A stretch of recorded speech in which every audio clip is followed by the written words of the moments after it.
நண்பர்களே, நம்ம வந்து 16 லெசன் முக்கியமான லெசன் பாலிட்டில சொல்லியிருந்தேன். அதுல வந்து 6வது புக்க வந்து நம்ம பார்த்திருந்தோம் இந்திய அரசியலமைப்புன்னு சொல்லிட்டு. இப்ப நம்ம பார்க்க போறது வந்து பார்த்தோம்னா 10த் book. Group 2 A mains date சொல்ட்டாங்க. மார்ச் 15ஆம் தேதி சொல்லிட்டு. அதுக்கு நம்ம வந்து ரிவிஷன் பண்ணுவோம். எக்ஸாம் பக்கத்துல இருந்தாலும் நம்ம வந்து ரிவிஷன் வந்து பண்ணுவோம். கிடைச்ச டயத்த நம்ம வந்து யூஸ் பண்ணிக்கலாம். ரொம்ப தூரமா இல்ல. பிப்ரவரியில் நடக்க வேண்டியது மார்ச்ல அப்படிங்கிறது. சோ இத யூஸ் பண்ணி நல்லா ரிவிஷன் பண்ணிக்கலாம் நம்ம. அதுக்கும் நம்ம வந்து பார்த்தோம்னா பாலிட்டி பிளஸ் வந்து வெங்கடேஷன் புக்கு அப்புறம் சோசியல் இஷ்யூஸ் இது எல்லாத்துக்குமே நம்ம வந்து பார்த்துருவோம்.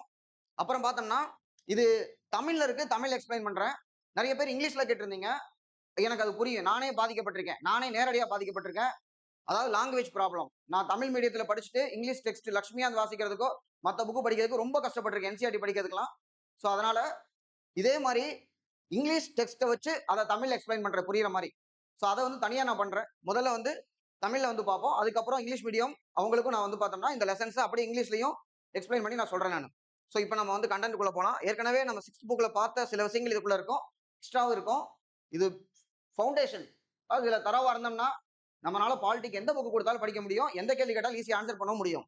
சோ இப்ப அரசியலமைப்பு பொறுத்த வரைக்கும் அதோட நங்கூர மாதிரி ஒரு கிரக்ஸ் பாயிண்ட் என்ன, ரொம்ப ரொம்ப நம்ம தெரிஞ்சு வச்சிருக்க வேண்டிய முக்கியமான பாயிண்ட் என்னன்னு பார்த்தோம்னா அதுல அரசு அப்படின்னா ஸ்டேட், அதாவது அரசுனா ஸ்டேட். அதுக்கு 3 அங்கங்கள், அதாவது 3 ஆர்கன்ஸ் இருக்கும். அது என்னன்னு பார்த்தோம்னா லெஜிஸ்லேச்சர், எக்ஸிகியூட்டிவ், ஜுடிஷியரி. இது 3 தான் ஒரு அரசனுடைய அங்கங்கள் சொல்லுவோம்.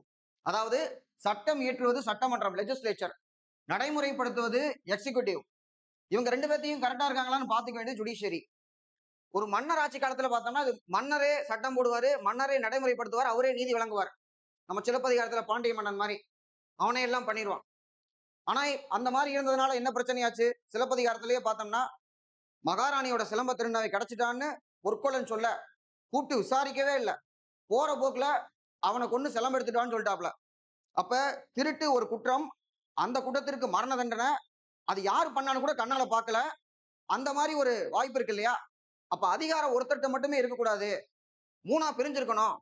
முதல்ல இதை சொன்னவரு Montesquieu, the spirit of laws அப்படிங்கிற புக்கு. அவர் தான் அதிகார பிரிவு கோட்பாடு, doctrine of separation of power அப்படிங்கறத சொன்னவர். அதை அடிப்படையா வச்சு உலகத்திலேயே முதல் அரசியலமைப்பு உருவானது அப்படின்னு பார்த்தோம்னா அமெரிக்கால தான் உருவாச்சு அரசியலமைப்பு என்ற கொள்கை. அதாவது சட்டமன்ற சட்டம் இயற்றும், அதை நடைமுறைப்படுத்துறது நிர்வாகம், இவங்க 2 பேர்த்தையும் பார்த்துக்கிற ஜுடிஷியரி அட்ஜுடிகேட் பண்றது. இப்படி இருக்கக்கூடிய அமைப்புல அரசியலமைப்பு என்ற கருத்தாக்கம் முதல்ல எங்க வந்துச்சு அப்படின்னு பார்த்தோம்னா அமெரிக்க ஐக்கிய நாடு. அது மட்டும் இல்ல, அமெரிக்கால அரசியலமைப்பை எழுதி வச்சுக்கிட்டாங்க. இங்கிலாந்துல பார்த்தோம்னா அரசியலமைப்பு அங்க இருக்கு, ஆனா எழுதப்படல. அங்க இருக்கிற சாதாரண சட்டமும் அரசியலமைப்பு சட்டம் ஒண்ணுதான். அப்ப இது ஒரு முக்கியமான ஒரு பாயிண்ட். இந்த எக்ஸாம்ல ஆல்ரெடி கேட்டிருக்கிறாங்க. அரசியலமைப்பு என்ற கொள்கை முதல்ல எங்க உருவாச்சு அப்படின்னு கேட்டோம்னா அமெரிக்க ஐக்கிய நாடுகள். சோ இதுதான் வந்து அதோடைய கிரக்ஸ். இப்ப நமக்கும் தமிழ்நாட்டுக்கு ஒரு சட்டமன்றம் இருக்கும். அதான் 234 எம்எல்ஏ இருக்கக்கூடியது. சில மாநிலங்கள்ல ஒரு 6 மாநிலங்கள்ல மேலவை சேர்ந்து இருக்கும். இதே இந்தியான்னு பார்த்தோம்னா நாடாளுமன்றம், நம்முடைய மத்திய அரசுக்கு நாடாளுமன்றம். அதுல லோக்சபா, ராஜ்யசபா 2 அமைப்பு இருக்கும் சட்டம் போடுறது. நிர்வாகம் பார்த்தோம்னா அங்க வந்து பார்த்தோம்னா நமக்கு மேல மத்தியத்துல வந்து பார்க்கும் பொழுது பிரதமரை தலைமையாக கொண்ட அமைச்சரவை குழு. கீழே நமக்கு வந்து ஸ்டேட் லெவல்ல பார்த்தோம்னா முதலமைச்சரை தலைமையாக கொண்ட அமைச்சரவை குழு. நீதித்துறையை பொறுத்த வரைக்கும் இது ஒரு கூட்டாட்சினா 2 பேருக்கு தனியா இருக்கணும். ஆனா இந்தியா ஒரு முழுமையான கூட்டாட்சி கிடையாது. அதனால நம்ம ஒருங்கிணைந்த நீதித்துறை வச்சிருக்கிறோம். அதாவது உச்ச நீதிமன்றம், உயர் நீதிமன்றம் 2மே இன்டகிரேட்டடா இருக்கக்கூடியது. அப்ப இன்டகிரேட்டட் அண்ட் இண்டிபெண்டன்ட் ஜுடிஷியரி, இவங்க 2 பேர்த்திட்ட இருந்தும் சுதந்திரமா இருக்கக்கூடிய சுதந்திரமான மற்றும் ஒருங்கிணைந்த மத்திய மாநில எல்லாம் கலந்து இருக்கிற மாதிரி ஒருங்கிணைந்த நீதித்துறை வந்து நம்ம வந்து வச்சிருக்கிறோம். இதுதான் மொத்த பாலிட்டியினுடைய கிரக்ஸ். அதாவது 3ஆ நம்ம பிரிஞ்சிருக்கிறது அதிகார பிரிவு கோட்பாடு. சோ அந்த வகையில அமெரிக்கா பார்த்து தான் நம்ம எடுத்துக்கிட்டோம் ஒரு முக்கியமான பாயிண்ட். அடுத்து என்ன சொல்றாங்கன்னு பாருங்க. அனைத்து மக்களாட்சி நாடுகளும் தங்களை நிர்வகித்துக் கொள்ள ஒரு அரசியலமைப்பு சட்டத்தை பெற்றுள்ளன. மன்னர் ஆட்சியில் இருக்கும்போது நமக்கு அந்த அரசியலமைப்புங்கிறது தேவையில்லையானா தேவையில்லை. நம்ம கூட பாகுபலி படத்துல பார்த்திருப்பீங்க. சிவகாமி தேவியார் வந்து அதுவே என் கட்டளை, என் கட்டளைய சாசனம்ன்றுவாங்க. எல்லா இடத்துலயும் அதுவே என் கட்டளை, கட்டளைய சாசனம்வாங்க. பாகுபலி தப்பு பண்ணிட்டாரு அப்படின்னா என்ன பண்றதுன்னு கேட்கும்போது மட்டும் அப்ப மட்டும் ஒருத்தர் புக் எடுத்து அரண்மனையை சேர்ந்தவர்கள் யாரோ அரச வம்சத்தை சேர்ந்தவங்க யாராவது தப்பு பண்ணா கோட்டையை விட்டு வெளியே போகணும் அப்படின்னு அவர் எடுத்து படிப்பார். அப்ப அந்த மாதிரி ஒரு புக் இருக்கலாம், இல்லாமலும் இருக்கலாம். மன்னருக்கு நம்ம கூட பாண்டியன் நெடுஞ்செழியன் அவன் இஷ்டத்துக்கு அடிச்சு விட்ட மாதிரி போற போக்குல தண்டனை கூட கொடுக்கலாம். ஆனா நமக்கு மக்களாட்சியில் அப்படி இல்லை. யாருக்கிட்ட என்ன அதிகாரம் இருக்குது, யார் சட்டம் போடணும், யார் நடைமுறைப்படுத்தணும், இப்படின்னு எல்லாத்தையும் நம்ம விலைக்கு அவருக்கு என்ன தகுதி, எப்படி தேர்ந்தெடுக்கணும் எல்லாத்தையும் விலைக்கு சொல்லணும். ஒரு மக்களாட்சி நாட்டுக்கு அரசியலமைப்பு சட்டம்னு ஒண்ணு தேவை அப்படின்னு முக்கியமான ஒரு பாயிண்ட் கொடுத்துருக்காங்க. அடுத்து பார்த்தோம்னா இப்படிப்பட்ட இந்த அரசியலமைப்பு உருவாக்குறதுக்கு ஏற்கனவே உருவாக்க நம்ம 6வது புக்லயே பார்த்திருக்கிறோம். அதையும் பார்த்துட்டு இதை பாருங்க. புதுசா பாக்குறீங்கன்னா இதுக்கு முன்னாடி 600 புக்ல ஒரு லெசன் போட்டிருக்கேன், அதை பார்த்துட்டு பாருங்க. 1946 அமைச்சரவை தூதுக்குழு திட்டத்தின் கீழ் கேபினட் மிஷன் பிளான் 3 பேர் வந்திருப்பாங்க. கிரிப்ஸ் ஏற்கனவே 42ல கிரிப்ஸ் தூதுக்குழு வந்திருக்கும். கிரிப்ஸுக்கு அப்புறமா 46ல ஏவி அலெக்சாண்டர் ஃபெதிக் லாரன்ஸ். இந்த ஃபெதிக் லாரன்ஸ் வந்து கேபினட் அமைச்சர் அங்க. அவருடைய தலைமையில தான் அந்த குழு 3 பேர் வர்றாங்க. அவங்க பரிந்துரை கொடுத்த அடிப்படையில் தான் இந்தியாவுக்கு அரசியலமைப்பு எழுதணும். அதுக்கு அரசியல் நிர்ணய சபையை உருவாக்கணும் அப்படிங்கிறாங்க. அடுத்ததா பார்த்தோம்னா இந்த அரசியல் நிர்ணய சபை மொத்தம் எத்தனை பேர்னு 6வது புக்லயே இருக்கு 389 பேர்னு சொல்லிட்டு. இதுல நமக்கு பிரேக்கப் கொடுத்துருக்காங்க. இந்த 389 பேர் அப்படிங்கறதுல எத்தனை பேரு பிரேக்கப்னு பார்த்தா 292 பேரு மாகாணங்கள்ல இருந்து. இப்ப பிரிட்டிஷ் வந்து நம்மள வந்து இன்னைக்கு நம்ம மாநிலம்னு வச்சிருக்கிறோம். அன்னைக்கு மாகாணமா பிரிச்சிருக்கிறான். அது ஒரு 11 மாகாணம் இருக்கும். அந்த மாகாணத்துல இருக்கிறவங்க மாகாணத்துக்குன்னு ஒரு சட்டமன்றம் இருக்கும். அவங்க தேர்ந்தெடுக்கிறாங்க. அந்த வகையில பார்த்தா 292 பேர் மாகாணங்கள்ல இருந்து. அதே பிரிட்டிஷா என்ன பண்றான்னா சீஃப் கமிஷனர்கிட்ட ஒரு 3 பேர் சீஃப் கமிஷனர் ப்ராவின்ஸ் வச்சிருப்பான். சில காரணங்களுக்காக அங்க வந்து சட்டமன்றம்லாம் இருக்குது. அதே மாதிரி பலுசிஸ்தான் அங்க ஒருத்தர். ஆக மொத்தம் 292 பிளஸ் 4 போட்டோம்னா 296 வரும். இவங்க தேர்ந்தெடுக்கப்படுறாங்க. இதுல 93 பேர் பார்த்தோம்னா சுதேச மாகாணம் அப்படின்னு. சுதேச மாகாணம்னா நம்ம புதுக்கோட்டை மன்னர், அப்புறம் வந்து பார்த்தோம்னா தஞ்சாவூர் சமஸ்தானம், அதே மாதிரி திருவிதாங்கூர் சமஸ்தானம், இந்த மாதிரி நிறைய சமஸ்தானங்கள் இருந்தது. எல்லா சமஸ்தானத்துக்கும் கொடுக்காட்டியும் சில இந்த சமஸ்தானங்கள்ல அங்க இருக்கிற மன்னர் பார்த்து நியமிக்கலாம். அப்படி ஒரு 93 பேர் நியமிக்கப்பட்டவர்கள். இப்ப கேள்வி எப்படி கேட்பான்னா அரசியல் நிர்ணய சபை 389 பேர் இருந்தாங்கன்னு போடுவான். அடுத்த ஸ்டேட்மெண்ட் வந்து பார்த்தோம்னா அனைவருமே தேர்ந்தெடுக்கப்பட்டனர். அனைவரும் தேர்ந்தெடுக்கப்பட்டனர் தப்பு. Partly elected, partly nominated. கொஞ்சம் பேரை எலெக்ட் பண்ணிருக்காங்க, கொஞ்சம் பேரை நாமினேட் பண்ணிருக்காங்க. அதுதான் சரியான ஒண்ணு. சோ அதுல இது முக்கியமான ஒண்ணு. அதுக்கப்புறம் பாகிஸ்தான் பிரிச்சதுக்கு அப்புறம் பார்த்தோம்னா நிறைய பேர் நமக்கு குறைஞ்சிருவாங்க. அதுல ஒரு 299 பேர் தான் இருப்பாங்க இந்தியால. கடைசியா அரசியலமைப்பு எல்லாம் முடிச்சு கையெழுத்து போடும்போது 284 பேர் தான் கையெழுத்து போடுவாங்க. 284 தான் கடைசியா கையெழுத்து போட்டவங்க. இது அவ்வளவு முக்கியமானதுல இருந்தா தெரிஞ்சு வச்சுக்கலாம். சோ முதல் கூட்டம் டிசம்பர் 9 1946 6வது புக்லயே நம்ம பார்த்திருப்போம். தற்காலிக தலைவராக சச்சிதானந்த் சின்ஹா நான் சொல்லியிருப்பேனா இருக்கும், ஆனா அந்த புக்ல இருக்காது. தேர்ந்தெடுக்கப்பட்டவர் அப்படின்னு பார்த்தோம்னா டாக்டர் ராஜேந்திர பிரசாத் தான் தேர்ந்தெடுத்தாங்க. டிசம்பர் மாசம் 11ஆம் தேதி. டிசம்பர் 9 கூட்டத்தொடர் நடக்கும் பொழுது அது ஒரு பிரெஞ்சு வழக்கம் இருக்கிறதுலே ஓல்டு பாடியா பார்த்து மிக மூத்தவர் டாக்டர் சச்சிதானந்த் சின்ஹாவை அப்போ வந்து என்ன பண்றாங்க நியமிக்கிறாங்க. 2 நாள்லயே டாக்டர் ராஜேந்திர பிரசாத் தேர்ந்தெடுக்கப்படுகிறார். இந்த 389 பேர் இருக்கக்கூடிய அந்த ஒட்டுமொத்த அரசியல் நிர்ணய சபைக்குமே ஹெட் டாக்டர் ராஜேந்திர பிரசாத். அதுக்குள்ள 7 பேர் கொண்ட ஒரு சின்ன டீம் தான் வரைவு குழு. அந்த டீமுக்கு தலைவர் தான் doctor B R Ambedkar. Ambedkar தான் அரசியலமைப்பு உருவாக்கினாரு அப்படின்னு சொல்லும் போது அரசியல் நிர்ணய சபையினுடைய தலைவர் யார் அப்படின்னு கேட்டா டக்குன்னு நமக்கு அம்பேத்கரா அப்படின்னு தோணும். அம்பேத்கர் இல்ல, டாக்டர் ராஜேந்திர பிரசாத். அது மட்டும் இல்லாம தலைவர் மட்டும் இருந்தா பத்தாது, ஒரு துணைத் தலைவர் வச்சுக்கலாம் சொல்லி ஹச்சி முகர்ஜி வந்து துணைத் தலைவரா போட்டாங்க ஜனவரி மாசம் 1947. ஒருத்தர் மட்டும் இருந்தா பத்தாது, 2 பேரா இருந்தா தான் கரெக்டா இருக்குன்னு சொல்லிட்டு அதே 47லயே ஜூலை மாசம் வி.டி. கிருஷ்ணமாச்சாரி அப்படிங்கிறவரை துணைத் தலைவரா போட்டு 2 துணைத் தலைவர்கள். அதுக்கப்புறம் பார்த்தோம்னா ஹச்விஎன் ஐயங்கார் அப்படிங்கிறவரை செயலாளராக போட்டிருக்காங்க. அது இதுல இல்ல. அப்புறம் பார்த்தோம்னா அட்வைசர் பி.என். ராவ் 6வது புக்லயே நமக்கு இருக்கும். பி.என். ராவ் அப்படிங்கிற சட்ட ஆலோசகர். ஏதாவது சட்ட சிக்கல் இவங்களுக்கு வருதுன்னா அவங்களுக்கு இருக்கக்கூடிய அட்வைசரா பி.என். ராவ் வந்திருக்கிறாரு. அப்புறம் இதுல 166 நாட்கள் நடைபெற்றது, 11 அமர்வுகள் கொடுத்திருக்காங்க. பட் இதை இவங்க கேட்கல. 6வது புக்ல இருக்கக்கூடிய 2 ஆண்டுகள் 11 மாதம் 18 நாள் எடுத்துக்கிட்டாங்க அப்படிங்கறதா முக்கியமான ஒண்ணு. அடுத்து வரைவு குழு தலைவர் டாக்டர் பி ஆர் அம்பேத்கர் முக்கியமான நம்ம பார்த்திருப்போம். அரசியலமைப்பின் தந்தைன்னு அவரை தான் சொல்லுவோம், அரசியலமைப்புடைய சிற்பின்னு சொன்னாலும் அவர் தான் சொல்லுவோம். அடுத்து இதனுடைய பார்ட்ஸ் வந்து பார்த்தோம்னா அது 6th புக்லயே நமக்கு இருக்கும். At the time of enactment of constitution அரசியலமைப்பு நம்ம இயற்றி நடைமுறைக்கு கொண்டு வரும் பொழுது 395 ஆர்டிகிள் 22 பாகங்களா பார்ட்ஸா பிரிக்கப்பட்டுச்சு. 8 அட்டவணைகள் இருந்தது. இப்ப 450 கிராஸ் பண்ணிருச்சு. 25 பார்ட்ஸ் இருக்கு. 12 அட்டவணைக்கு வந்து நம்ம வந்து கொண்டு போயிட்டோம். அட்டவணை இதுல எலாபரேட் பண்ணல. இருந்தாலும் அட்டவணைக்கு ஒரு கோட் வேர்டு இருக்கு. டியர்ஸ் ஆஃப் ஓல்டு பிஎம் அப்படின்னு வரும். TEARS tears of old PM. 12 அட்டவணைக்கு இருக்கக்கூடிய ஒரு கோடு வேர்டு இது. டீனா டெரிட்டரி. இந்தியாவில் ஒரு மாநிலம் இருக்குன்னா அந்த மாநிலம் இந்தியாவில இருக்கு. இப்ப தமிழ்நாடே நம்ம தமிழ்நாடு வச்சிருக்கிறோம்னா தமிழ்நாடுன்னு ஒரு மாநிலம் இந்தியாவில இருக்குங்கிறதுக்கு என்ன ஆதாரம் அப்படின்னு பார்த்தோம்னா இங்க முதல் அட்டவணையில அதோட பேர் இருக்கணும். மாநிலத்துக்கான பர்த் சர்டிபிகேட் இந்த முதல் அட்டவணை. ஒரு மாநிலத்தோட பெயரை அங்க வந்து சொல்லக்கூடியது. அடுத்து சில முக்கியமான பதவிகளுக்கு எமாலுமெண்ட் சம்பளம் மற்றும் படிகள். எவ்வளவு சம்பளம் அம்பேத்கர் வந்து எல்லாத்தையும் வந்து தெளிவா எழுதி வச்சிருக்கிறாப்ல. எவ்வளவு வந்து சம்பளம் அது வந்து போடணும் அப்படிங்கிறதுக்காக அது ஒண்ணு போட்டிருக்காங்க. அடுத்து அஃபர்மேஷன். இந்த பதவி பிரமாணம் உறுதிமொழியில எடுக்கும்போது ஏன் கஷ்டப்படணும், அவங்க வந்து மனப்பாடமா வாசிக்கிறது கஷ்டப்படுவாங்கிறதுக்காக அவர் தீர்க்கதரிசி அந்த மாதிரி சூழ்நிலை வர வேண்டாம் அப்படிங்கிறதுக்காக அதையும் எழுதி வச்சிருக்கிறார் அந்த மொகான். சரியா? அஃபர்மேஷன், ஓத் அண்ட் அஃபர்மேஷன் சொல்லுவாங்க. அதாவது நமக்கு வந்து உறுதிமொழி மற்றும் பதவி பிரமாணத்துக்கான படிவம். அடுத்து ஆர் ஃபார் ராஜ்யசபா. ராஜ்யசபால எத்தனை பேர் இருக்காங்க? ஒவ்வொரு மாநிலத்துக்கு பார்த்தோம்னா தமிழ்நாட்டுக்கு பார்த்தா 18 பேர் ராஜ்யசபாக்கு. இப்ப கூட குரூப் டி ஏ மெயின்ஸ் இந்த கொஸ்டின்ல ஒரு இதுல போட்டிருந்தாங்க. இப்ப நடந்ததுல கொஸ்டின் பேப்பர் புடிங்கி வச்சிட்டாலும் ஒரு கொஸ்டின் பேப்பர் வெளியே வந்துருச்சு. அதுல அந்த கொஸ்டின் கேட்டிருக்காங்க லோக்சபால எத்தனை பேருன்னு. நான் கூட அடிக்கடி சொல்லுவேன் இந்த ரிவிஷன் பண்ணும்போது 40 நம்மதே ஓட்டு கேட்பாங்க. அப்படின்னா தமிழ்நாட்டுல 40 தொகுதி இருக்குன்னு அர்த்தம் இல்ல. பாண்டிச்சேரியும் சேர்த்துதான் 40 சொல்றாங்க. தமிழ்நாட்டுல இருக்கக்கூடிய லோக்சபா தொகுதி வந்து பார்த்தோம்னா 39 தான் தமிழ்நாட்டுல இருக்கக்கூடிய லோக்சபா தொகுதி. ஆனா இங்க இருக்கக்கூடிய ராஜ்யசபால எத்தனை பேர் அப்படிங்கிறது 18 பேர். அது வந்து அடுத்த 4வது அட்டவணை ஏறக்கூடியது. 5வது பார்த்தோம்னா ஷெட்யூல்டு ஏரியாஸ், அதான் எஸ் கொடுத்திருக்காங்க.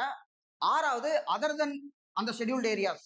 இங்க வந்து என்னன்னா அஸ்ஸாம், திரிபுரா, மேகாலயா, மிசோரம், அதை ஏடிஎம் ஸ்கொயர்னு சொல்லுவாங்க. ஒரு ஷார்ட் கோடு வேர்டு. ஏடிஎம் ஸ்கொயர்னா இன்னொன்னு அதுல மணிப்பூர் வருமானு ஒரு சந்தேகம் வரும். அப்ப ஏடிஎம்ல மணி இல்ல அப்படின்னு வச்சுக்கணும். அஸ்ஸாம், திரிபுரா, மேகாலயா, மிசோரம் இந்த 4 ஸ்டேட்டை தவிர மத்த ஸ்டேட்டு 5வது அட்டவணை. இந்த 4 ஸ்டேட்டும் 6வது அட்டவணை. அடுத்து எஃப்னா ஃபெடரல். இப்போ மத்திய அரசு மாநில அரசு 2 அரசு இருக்கும் பொழுது வாக்கிய தகராறு வரும்ல. நீ எந்த வேலையை பார்க்கணும், நான் எந்த வேலையை பார்க்கணும். நான் சொன்ன மாதிரி மொத்த பாலிட்டிக்குமே நங்குற மாதிரி இருக்கக்கூடிய அந்த கிரக்ஸ் வந்து பார்த்தோம்னா லெஜிஸ்லேச்சர், எக்ஸிகியூட்டிவ், ஜுடிஷியரி அப்படின்னு இருக்கக்கூடியது. இதுல ஜுடிஷியரி நம்ம பிரிக்கல. அது இன்டகிரேட்டடா 2 பேத்துக்குமே. அதாவது ஒரு மாநில சட்டத்தை எதிர்த்து சுப்ரீம் கோர்ட்டுக்கும் போலாம், மத்திய சட்டத்தை எடுத்து ஹைகோர்ட்டுக்கும் போலாம். 2மே ஒன்னா இணைஞ்சிருக்கும். ஆனா இந்த சட்டமன்றத்தையும் நிர்வாகத்தையும் நம்ம ப்ராப்பரா பிரிச்சிருக்கிறோம். அதாவது அங்க பார்லிமெண்ட் இருக்கு, இங்க மாநில சட்டமன்றம் இருக்கு. அங்க பிஎம் இருக்காரு, இங்க சிஎம் இருக்காரு. அப்ப இவங்க 2 பேத்துல அவர் எந்த வேலையை பார்க்கணும், இவர் எந்த வேலையை பார்க்கணும். அவங்க எதுல சட்டம் ஏற்றுவாங்க, இவங்க எதுல சட்டம் ஏற்றுவாங்க அப்படின்னு பிரிக்கணுங்கிறதுக்காகத்தான் இந்த 7வது அட்டவணையில வந்து பார்த்தோம்னா மத்திய பட்டியல், மாநில பட்டியல், பொது பட்டியல்னா 2 பேர் சேர்ந்து பார்க்கக்கூடியது. உதாரணத்துக்கு நீட்டு பார்த்தோம்னா தமிழ்நாடு வந்து நம்ம என்ன பண்ணிட்டு இருந்தோம்னா 12வது மார்க்கை வச்சு எம்பிபிஎஸ் கொடுத்தோம். நீட் வந்ததுக்கு அப்புறம் இல்ல இந்த என்ட்ரன்ஸ் எழுதி இந்த மார்க்கை வச்சு தான் கொடுப்போம். அப்ப ஏன் ஒரே விஷயத்துல ஒரு எம்பிபிஎஸ் சீட் அப்படிங்கிறதுல 2 பேருக்கு ஏன் அந்த கருத்து மோதல் வருது? ஏன்னா கல்வி அப்படிங்கிறது பொது பட்டியல் இருக்கு. இதுவே டிஃபென்ஸ்ல நம்ம போய் 2 பீரங்கி கொடுன்னு கேட்க போறது இல்ல. இல்ல அவங்க வந்து எங்களுக்கு ஒரு போலீஸ் படையை வச்சுக்கிறோம்னு அவங்க லா நடல தலையிட போறது இல்ல. சட்டம் ஒழுங்கு மாநிலத்துக்கு பாதுகாப்பு, நாட்டுடைய டிஃபென்ஸ் வந்து மத்தியத்துக்கும் சொல்லி தெளிவா பிரிச்சிருக்குது. இந்த கண்கரன்ல போட்டா அந்த பிரச்சனை வரும். அப்ப இத பிரிக்கிறது வந்து பார்த்தோம்னா 7வது அட்டவணை. அடுத்து வந்து பார்த்தோம்னா ஃபெடரல் ஓ வந்து பார்த்தோம்னா அபிஷியல் லாங்குவேஜ். மொத்தம் 22 மொழிகள் வந்து அலுவல் மொழிகளா இருக்கு. 14 இருந்தது. சிந்தி மொழியை சேர்த்து 15 ஆக்கணும். அதுக்கப்புறம் 16, 17, 18 கொங்கணி, மணிப்புரி, நேபாளி 3 மொழிகள். அதுக்கப்புறம் வந்து பார்த்தோம்னா ஒரு 4 மொழிகள் போடோ, டோங்கிரி, மைதிலி, சந்தலி. இதை பத்தின டீட்டெயிலா அப்புறமா படிக்கலாம். நம்ம ஒரு புக்ல இவ்வளவுதான் இருக்கு அப்படின்னா கொஞ்சம் கொஞ்சமா கிராஜுவலா நம்ம ஜஸ்ட் ஒரு 12க்கு ஒரு கோடு விட சொல்லி தரேன் நான். அடுத்து எல்லுனா லேண்ட் சம்பந்தப்பட்ட சட்டங்களை எல்லாம் 9வது அட்டவணையில போட்டாங்க. இந்த இடத்துல 4 விஷயம் முக்கியமா தெரிஞ்சுக்கணும். ஆக்சுவல் கான்ஸ்டியூஷன்ல 8 தான் இருந்து ஷெட்யூல். அப்ப 4 புதுசா சேர்த்துக்கிறோம்னா அந்த 4ஐயும் இங்க ஒரு புள்ளி வச்சா கூட நம்ம அரசியலமைப்புல ஒரு புள்ளி வச்சா கூட சட்ட திருத்தம் தான் பண்ணணும். நம்ம பாட்டுக்கு இன்கரைசர் இருக்குன்னு சொல்லி எடுத்து அழிச்சிட முடியாது. நம்ம ஒரு புக்கை வாங்கி அழிச்சு வச்சுட்டா அது முடியாது. பாராளுமன்றம் மட்டும்தான் திருத்த முடியும். ஒவ்வொரு தடவை திருத்தம் போடுவோம், அதுக்கு ஒரு நம்பர் போடுவோம். அந்த திருத்தத்துக்குன்னே ஒரு ஆர்டிகல் 368. இப்ப அதன்படி பார்த்தோம்னா முதல் சட்ட திருத்தம் 1951லயே கொண்டு வரப்பட்டதா 9th அட்டவணை. அடுத்து 10வது அட்டவணை பார்த்தோம்னா டிஃபெக்ஷன், கட்சி தாவல் பத்தி சொல்லக்கூடியது. 52வது சட்ட திருத்தம் 52nd அமெண்ட்மெண்ட் 1985. அடுத்து பி வந்து பார்த்தோம்னா பஞ்சாயத்து. 73வது சட்ட திருத்தம் 73rd அமெண்ட்மெண்ட் 1992ல கொண்டு வரப்பட்டது. அதே வருஷம் 92லயே 74வது அடுத்தடுத்து இருக்கக்கூடியது முனிசிபாலிட்டி. இப்போ ஒண்ணு இல்ல, நமக்கு இந்தியாவுல மத்திய அரசு மாநில அரசு 2 அடுக்கு தான் வச்சிருந்தோம். திடீர்னு அவங்களுக்கு வாக்கிய தகராறு வரக்கூடாதுங்கிறதுக்காக தான் பெடரல்னு ஒன்று சொல்லி போட்டு 3 லிஸ்டா பிரிச்சிருக்கிறோம். திடீர்னு நாம வந்து லோக்கல் பாடியை உருவாக்கி இவங்க வந்து நகராட்சி, இவங்க வந்து பார்த்தோம்னா ஊராட்சி அப்படின்னம்னா அவங்க என்ன வேலை பார்ப்பாங்க? நாய் பிடிக்கிறது, கொசு மருந்து அடிக்கிறது, இந்த மாதிரியான வேலைகள்லாம் பார்க்கணும்னா அதெல்லாம் டிஃபைன் பண்ணணும்ல. அவங்க வேலை என்ன, இவங்க வேலை என்ன சொல்லிட்டு. அப்ப பஞ்சாயத்து எவ்வளவு வேலை பார்ப்பாங்க? அவங்களுக்கு ஒரு 29 சப்ஜெக்ட். அடுத்து முனிசிபாலிட்டி எவ்வளவு பார்ப்பாங்க? ஒரு 18 சப்ஜெக்ட். இப்படி அவங்களுடைய சப்ஜெக்ட வந்து தெளிவா சொல்லணும். அதுக்காகவே ஒரு அட்டவணை வந்து நம்ம போட்டிருக்கோம். ஆக மொத்தம் 12 அட்டவணையாச்சு. இது முக்கியமான ஒண்ணு. இந்த இடத்த நம்ம வந்து இது பண்ணிடுவோம். அடுத்து அரசியலமைப்ப எப்ப ஏத்துக்கிட்டாங்க? நவம்பர் 26 6வதுலயே இருக்கும். நடைமுறைப்படுத்தப்பட்டது ஜனவரி 26 அந்த நல்ல நாள்ல நடைமுறைப்படுத்தணும்னு வச்சிருப்பாங்க. அதுவும் அதிலேயே பார்த்திருப்போம். இதை கைப்பட எழுதினவரு அந்த புக்ல இருக்காது. ஆனா நான் சொல்லியிருக்கிறேன். இது வந்து டைப் பண்ணல, பிரிண்ட் எடுக்கல. பிரேம் பிகாரி நரேன் ரைசடா அப்படிங்கிறவரு கையாலேயே எழுதியிருக்கிறாப்ல ஒட்டுமொத்த அரசியலமைப்பையும். முதல்ல இங்கிலீஷ்ல தான் எழுதப்பட்டது. அதுக்கப்புறம் இந்தியில டிரான்ஸ்லேட் பண்ணுவாங்க. ரெண்டையுமே அந்த கூலியும் வாய் அடைக்கப்பட்ட குழாயில போட்டு பத்திரமா வந்து நாடாளுமன்றத்தில் வச்சிருக்காங்க. அடுத்து சிறப்பு இயல்புகள் ஒரு முக்கியமானது. இது ஒரு 5-6 பக்கத்துல படிக்க வேண்டிய பெரிய டாபிக். பட் நமக்காக 10வது படிக்கிற பசங்களுக்காக சின்னதாக்கி கொடுத்துருக்காங்க. இதுல இருந்து நம்ம தெரிஞ்சுக்கலாம். என்னன்னு பார்த்தோம்னா, உலகில் உள்ள எழுதப்பட்ட அனைத்து அரசியலமைப்பை விட மிகவும் நீளமானது. ரொம்ப முக்கியமானது என்னன்னா, இந்திய அரசியலமைப்பு எழுதப்பட்டது ரிட்டன் நீளமானது. ஏன் நீளமானது? ஏன்னா அன்னைக்கு வெள்ளக்காரன் நம்மளை விட்டுட்டு போகும்பொழுது நம்ம ஒரு 40 கோடி 44 கோடி பேர் இருக்கிறோம். அதுல படிச்சவங்க அப்படின்னு பார்த்தா 16% என்னமோ தான். அப்ப இந்தியாவை எப்படி நிர்வாகம் பண்றது அப்படிங்கிற பல சந்தேகங்கள் வரும், பிரச்சனைகள் வரும். அரசியலமைப்பு எழுதுறது முக்கியம் இல்ல, அது காலம் பூரா நிலைச்சிருக்கணும்ல. அப்ப எல்லாத்தையுமே விளக்கமா எழுத வேண்டிய அவசியம் ஏற்பட்டதுனால அந்த மகான் வந்து கொஞ்சம் எல்லாத்தையும் விளக்கமா எழுதிட்டாரு. நீளமானது, லென்தஸ்ட் கான்ஸ்டியூஷன் சொல்லுவாங்க. இன்னொன்னு என்னன்னா, பல்வேறு நாடுகளில் இருந்து பெறப்பட்டவை அப்படின்னு ஒண்ணு இருக்கு. அந்த பல்வேறு நாடுகள்னா 60 நாடுகள் அப்படிங்கிறது 6வது புக்ல கொடுத்திருப்பாங்க. அதெல்லாம் அம்பேத்கர் சொல்லியிருப்பாரு. கடன் வாங்கணும் தான் இல்லைன்னு சொல்லல. உலகத்தில் இருக்க நல்ல விஷயத்தெல்லாம் நான் இன்னைக்கே கொடுத்திருக்கேன். அவன் அமெரிக்கால வந்து கான்ஸ்டியூஷன் வந்து ரொம்ப வருஷம் கழிச்சு பெண்களுக்கு வாக்குரிமை கொடுத்தாங்க. இந்த மாதிரி பல நாடுகள் பல ஆண்டுகள் எடுத்துக்கிட்டாங்க. ஆனா இந்தியா அப்படி இல்ல. போட்ட அன்னைக்கே கான்ஸ்டியூஷன் நடைமுறைக்கு வந்த அன்னைக்கே பல விஷயங்கள் இதுல இருக்கு. காரணம் 60 கண்ட்ரியோட கான்ஸ்டியூஷனை நான் ஸ்டடி பண்ணியிருக்கேன் அப்படின்னு அவர் வந்து சொன்னார். அவரு விளக்கம் கொடுத்திருக்கிறார். அடுத்து என்னன்னா, நெகிழா தன்மை, நெகிழும் தன்மை ரெண்டுமே இருக்கு அப்படிங்கிறான். நெகிழுமா அப்ப நெகிழாதான்? நெகிழ்தல் நெகிழாமை அப்படின்னா என்ன அப்படின்னு பார்த்தோம்னா, அரசியலமைப்புன்னு ஒண்ணு எழுதியாச்சு. அதை திருத்திட்டோம்னா டைலூட் ஆகிறது. அப்ப நெகிழ்ந்து போகுது. திருத்தவே முடியாது அப்படின்னா நெகிழாதது. இப்ப திருத்த முடியுமா முடியாதா? திருத்தலாம். ஆனா எல்லாத்தையுமே திருத்த முடியாது. அப்ப ரெண்டுமே கலந்த கலவையா இருக்கு. பிளண்டுங்கிற வார்த்தை இங்கிலீஷ்ல யூஸ் பண்றாங்க. Blend of rigidity and flexibility. ரெண்டும் கலந்த கலவையா வந்து இது இருக்கு அப்படின்னு சொல்றாங்க. அப்ப நிறைய பகுதி நம்ம திருத்த முடியும், சிலது திருத்த முடியாது. உதாரணத்துக்கு கவர்னரே வேணாம் அப்படின்னு திருத்தி எடுக்க முடியுமான்னு கேட்டா அது முடியாது. ஏன்னா கவர்னர் வந்து பார்த்தோம்னா ஒரு எசென்சியல் பார்ட்டா பார்க்கப்படுறாரு. உதாரணத்துக்கு சொல்றேன், என்னுடைய கருத்து இல்ல. அடுத்து கூட்டாட்சி முறை அரசாங்கம். இங்க வந்து பார்த்தோம்னா கூட்டாட்சி முறை அப்படின்னு வச்சிருக்கிறோம். நம்ம மத்திய அரசு மாநில 2 அடுக்கு இருக்கு. ஏன்னா பெரிய நாடு, ஒரே ஒரு அரசு மட்டும் நிர்வகிக்க முடியாது. இந்தியானா எது? கர்நாடகா இந்தியாவா? தமிழ்நாடு இந்தியாவா? இந்தியா என்பது எல்லா மாநிலங்களும் சேர்ந்த ஒரு கூட்டமைப்பு. அது யூனியன் ஆஃப் ஸ்டேட்ஸ். அதுதான் இந்தியா. இந்தியான்னு தனியா ஒண்ணு கிடையாது. எல்லா மாநிலங்களும் சேர்ந்ததான் இந்தியா. ஒரு கூட்டாட்சி முறை நம்ம வந்து வச்சிருக்கிறோம். அடுத்து இந்தியாவை சமய சார்பற்ற நாடாக்குகிறது. இந்தியாவிற்கு என்ற எந்த மதமும் கிடையாது. அது முக்கியமான ஒரு சாலியன் ஃபீச்சர். இந்தியாவுக்கு எந்த மதம் கிடையாது. மக்கள் எந்த மதத்தை வேணாலும் பின்பற்றலாம். அதான் சமய சார்பின்மை. 42nd அமெண்ட்மெண்ட் 1976ல முகப்புறையில சேர்த்துக் கொள்ளப்பட்டது அந்த வார்த்தை, சமய சார்பின்மை என்ற வார்த்தை. அடுத்து சுதந்திரமான நீதித்துறை. சுதந்திரமானது மற்றும் வந்து பார்த்தோம்னா ஒருங்கிணைந்த இன்டகிரேட்டட் அண்ட் இண்டிபெண்டன்ட் ஜுடிஷியரி. ஒரு முக்கியமான ஒரு பாயிண்ட்.